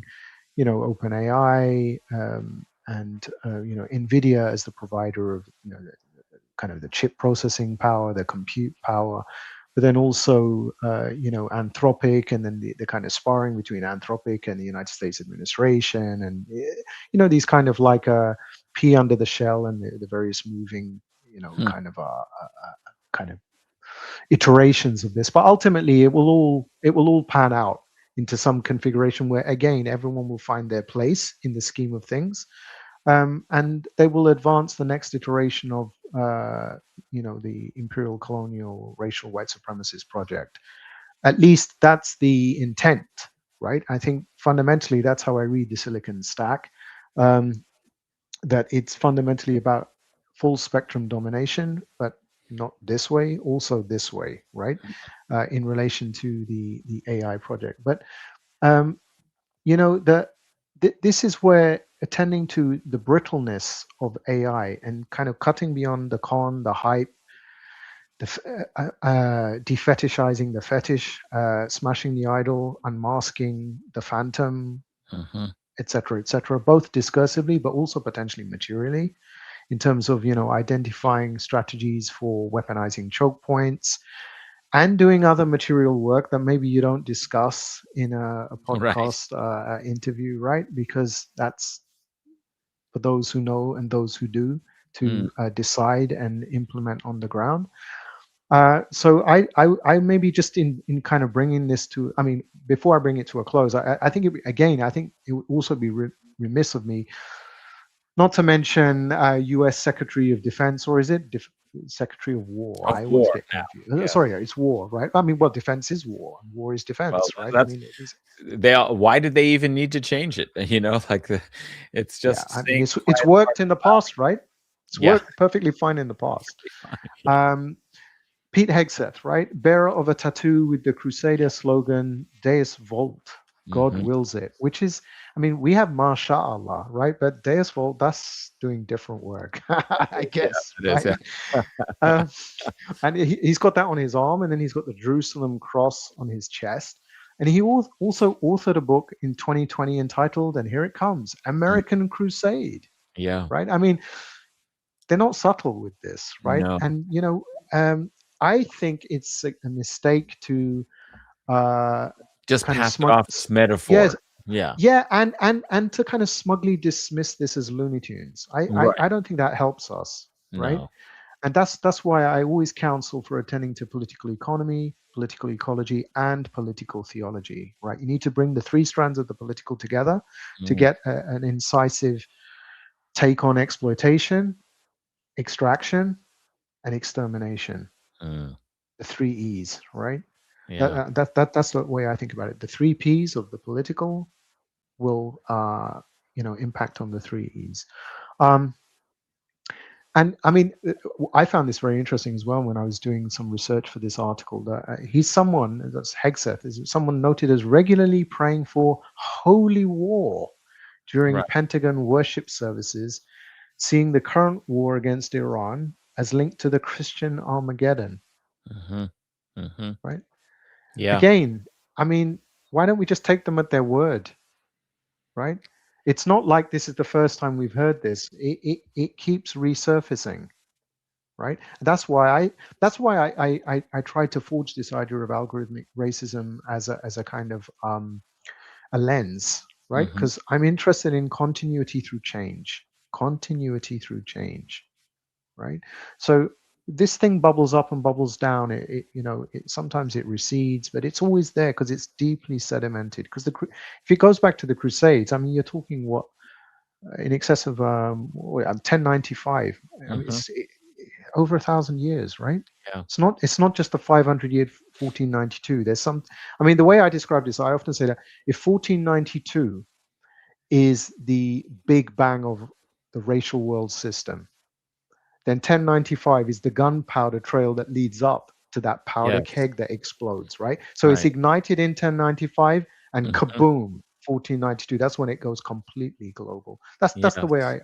I try to think about this No, I anyway. think that's good because you have to see it as part of the same system, that but the material conditions were not allowing, right, the full explosion, right? It took time for that. There were attempts to stamp it out. There was resistance.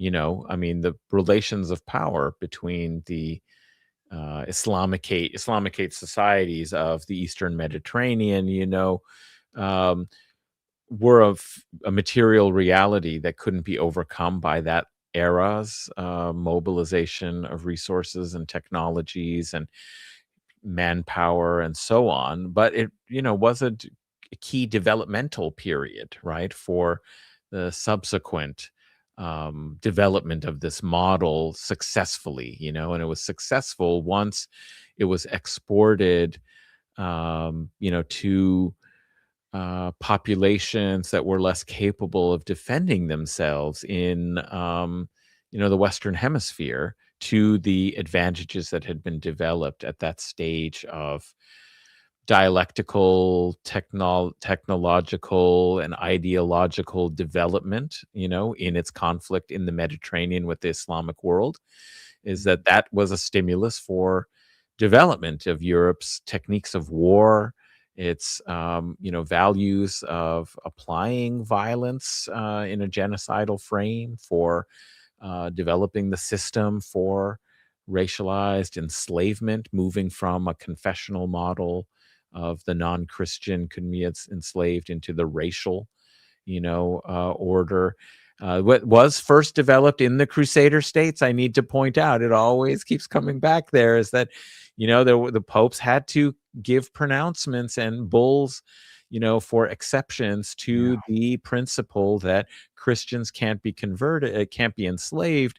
And the idea was, what if people who are enslaved in the Crusades, wars where they capture populations, subject them to enslavement and can control their labor, what happens if they decide to convert to Christianity? Technically speaking, they should have been manumitted, but Mm, an exception is made in order to preserve the settler colonial nature of Crusader colonization, Crusader settlement, right, of those Crusader states. And so you can see how it has to move from a confessional kind of yeah. condition.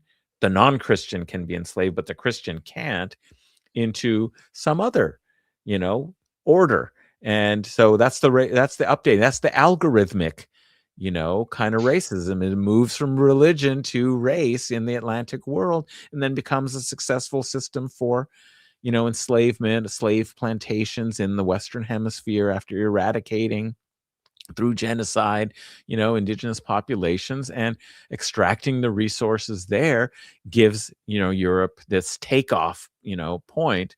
And so I feel like, this is very valuable to connect that history to the concepts that you're dealing with and the material conditions that you're talking about in this Pax Silica, because there are close resonances, it seems to me, with what you're analyzing and examining. So, why wouldn't this crusade, American crusade, actually have a deeper history and not just be a surface sort of ornament for identitarian purposes? It's actually that obscures the deeper, and that's what allows people to dismiss it and not Yeah. take it seriously and not attend to the way it participates in broader logics and structures that have a longer history.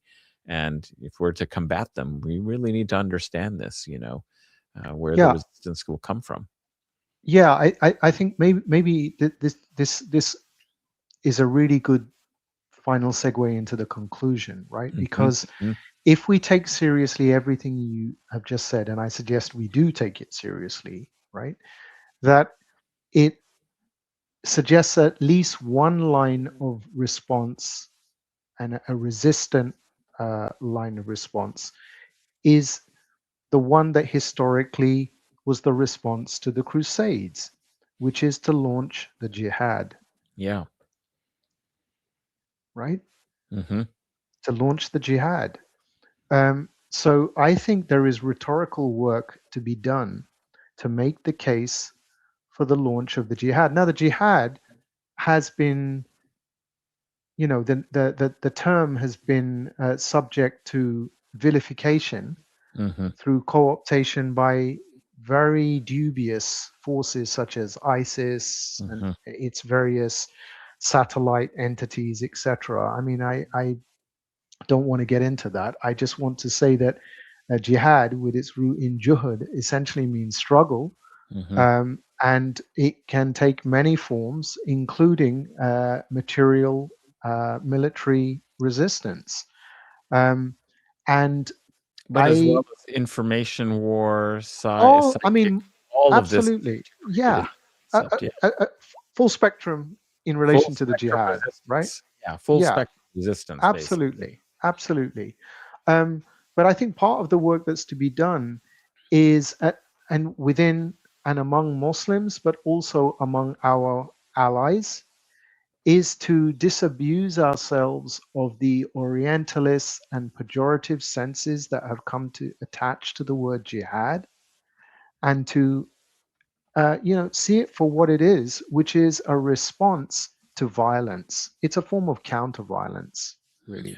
Hmm. And it has multiple registers. I mean, you just pointed to the informational, the discursive.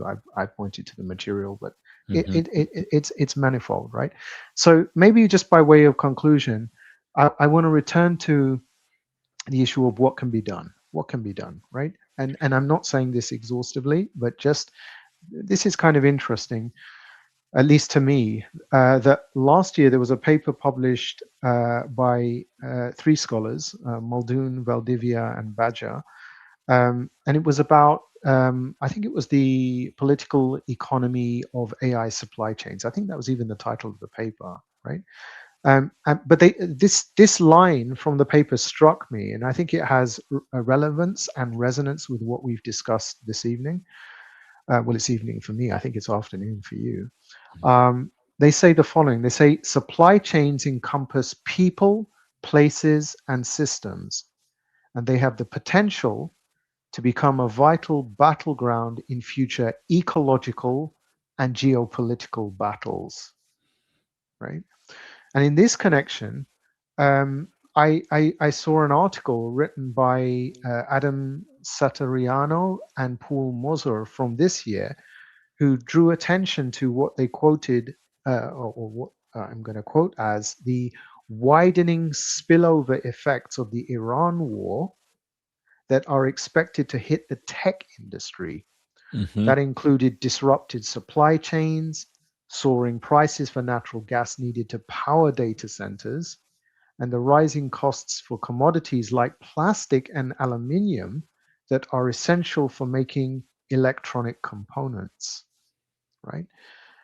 And maybe just by way of concluding, in a paper published last year, I explored, I think you mentioned it earlier, the Butlerian Jihad. And Yeah. that's essentially the backstory to the Dune saga, Hmm. which refers to a war against AI, a war that human beings fighting against AI actually win.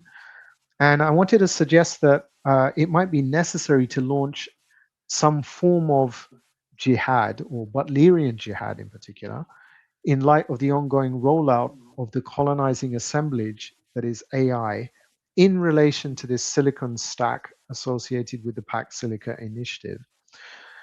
And, given the Pax Silica initiative, the ongoing genocide of the Palestinians, and the war against the so called axis of resistance, a fortiori Iran, it might be that the first sparks of a Butlerian jihad have actually already been ignited. Indeed. I mean, that is how we're seeing those choke points that the Pax Silica was so concerned about monopolizing to have that frictionless, zone of peace for the circulation of the goods, resources, people, etc., to produce this, techno future that they have in mind.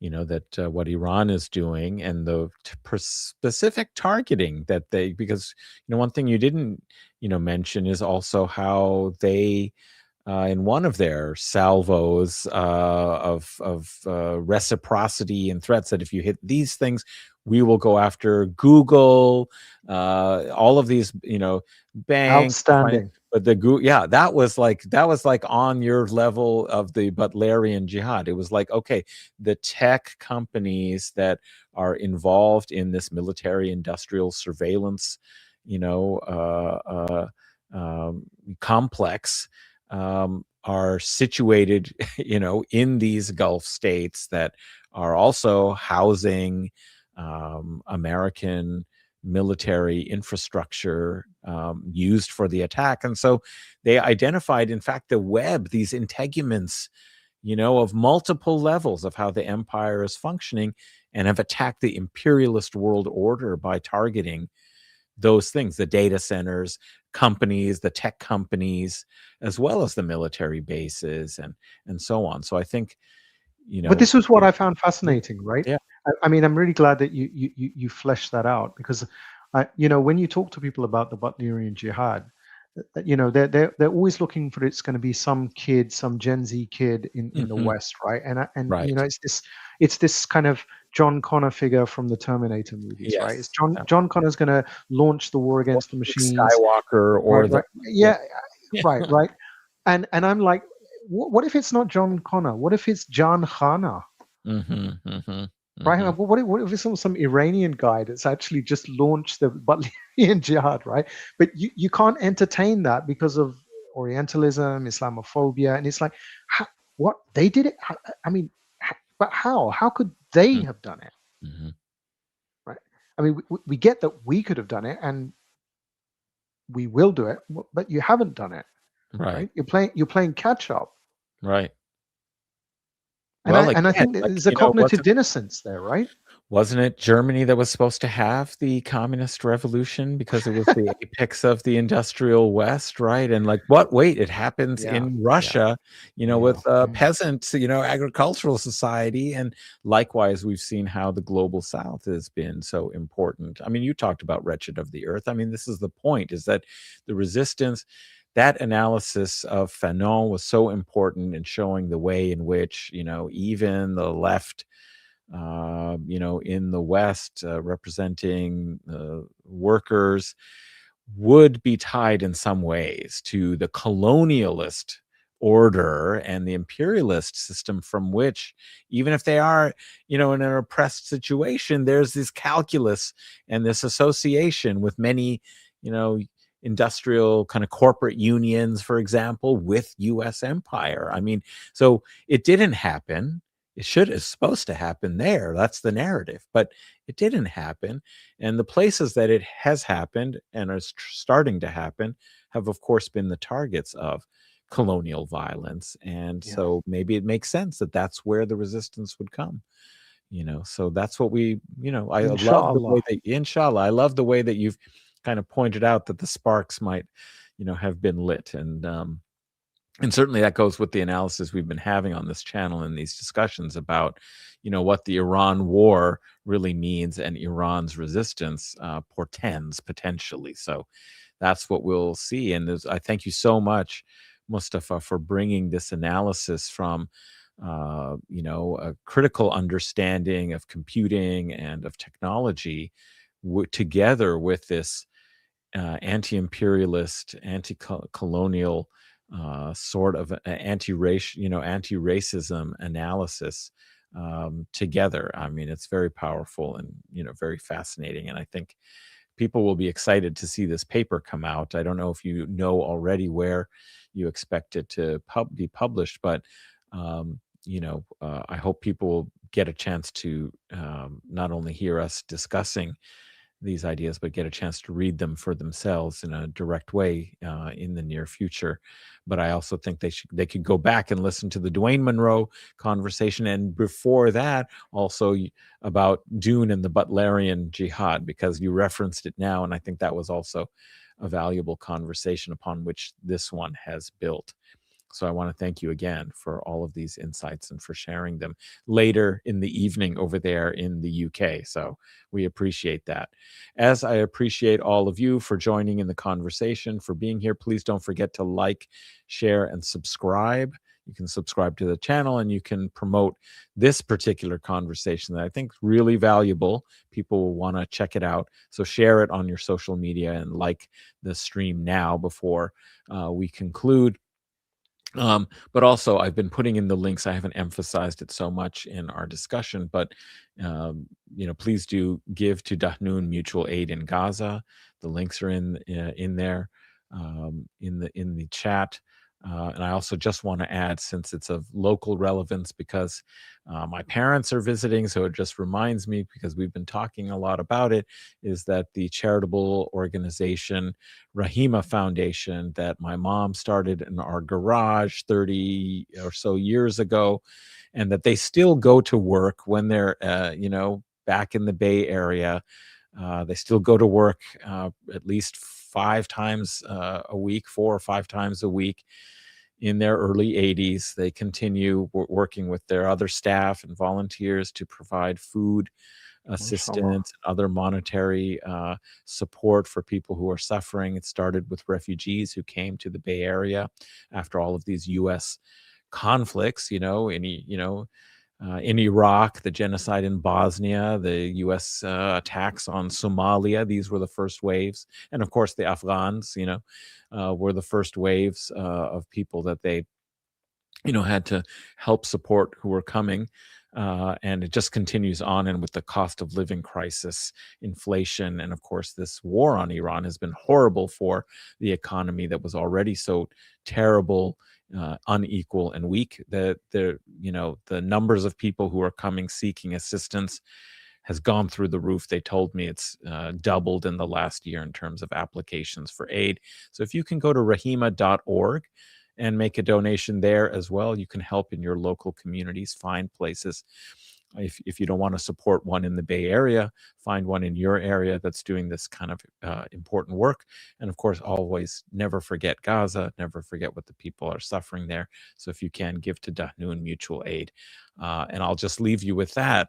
And wish you all peace with justice and solidarity to you all. Salam, everyone. Bismillah ar-Rahman ar-Rahim.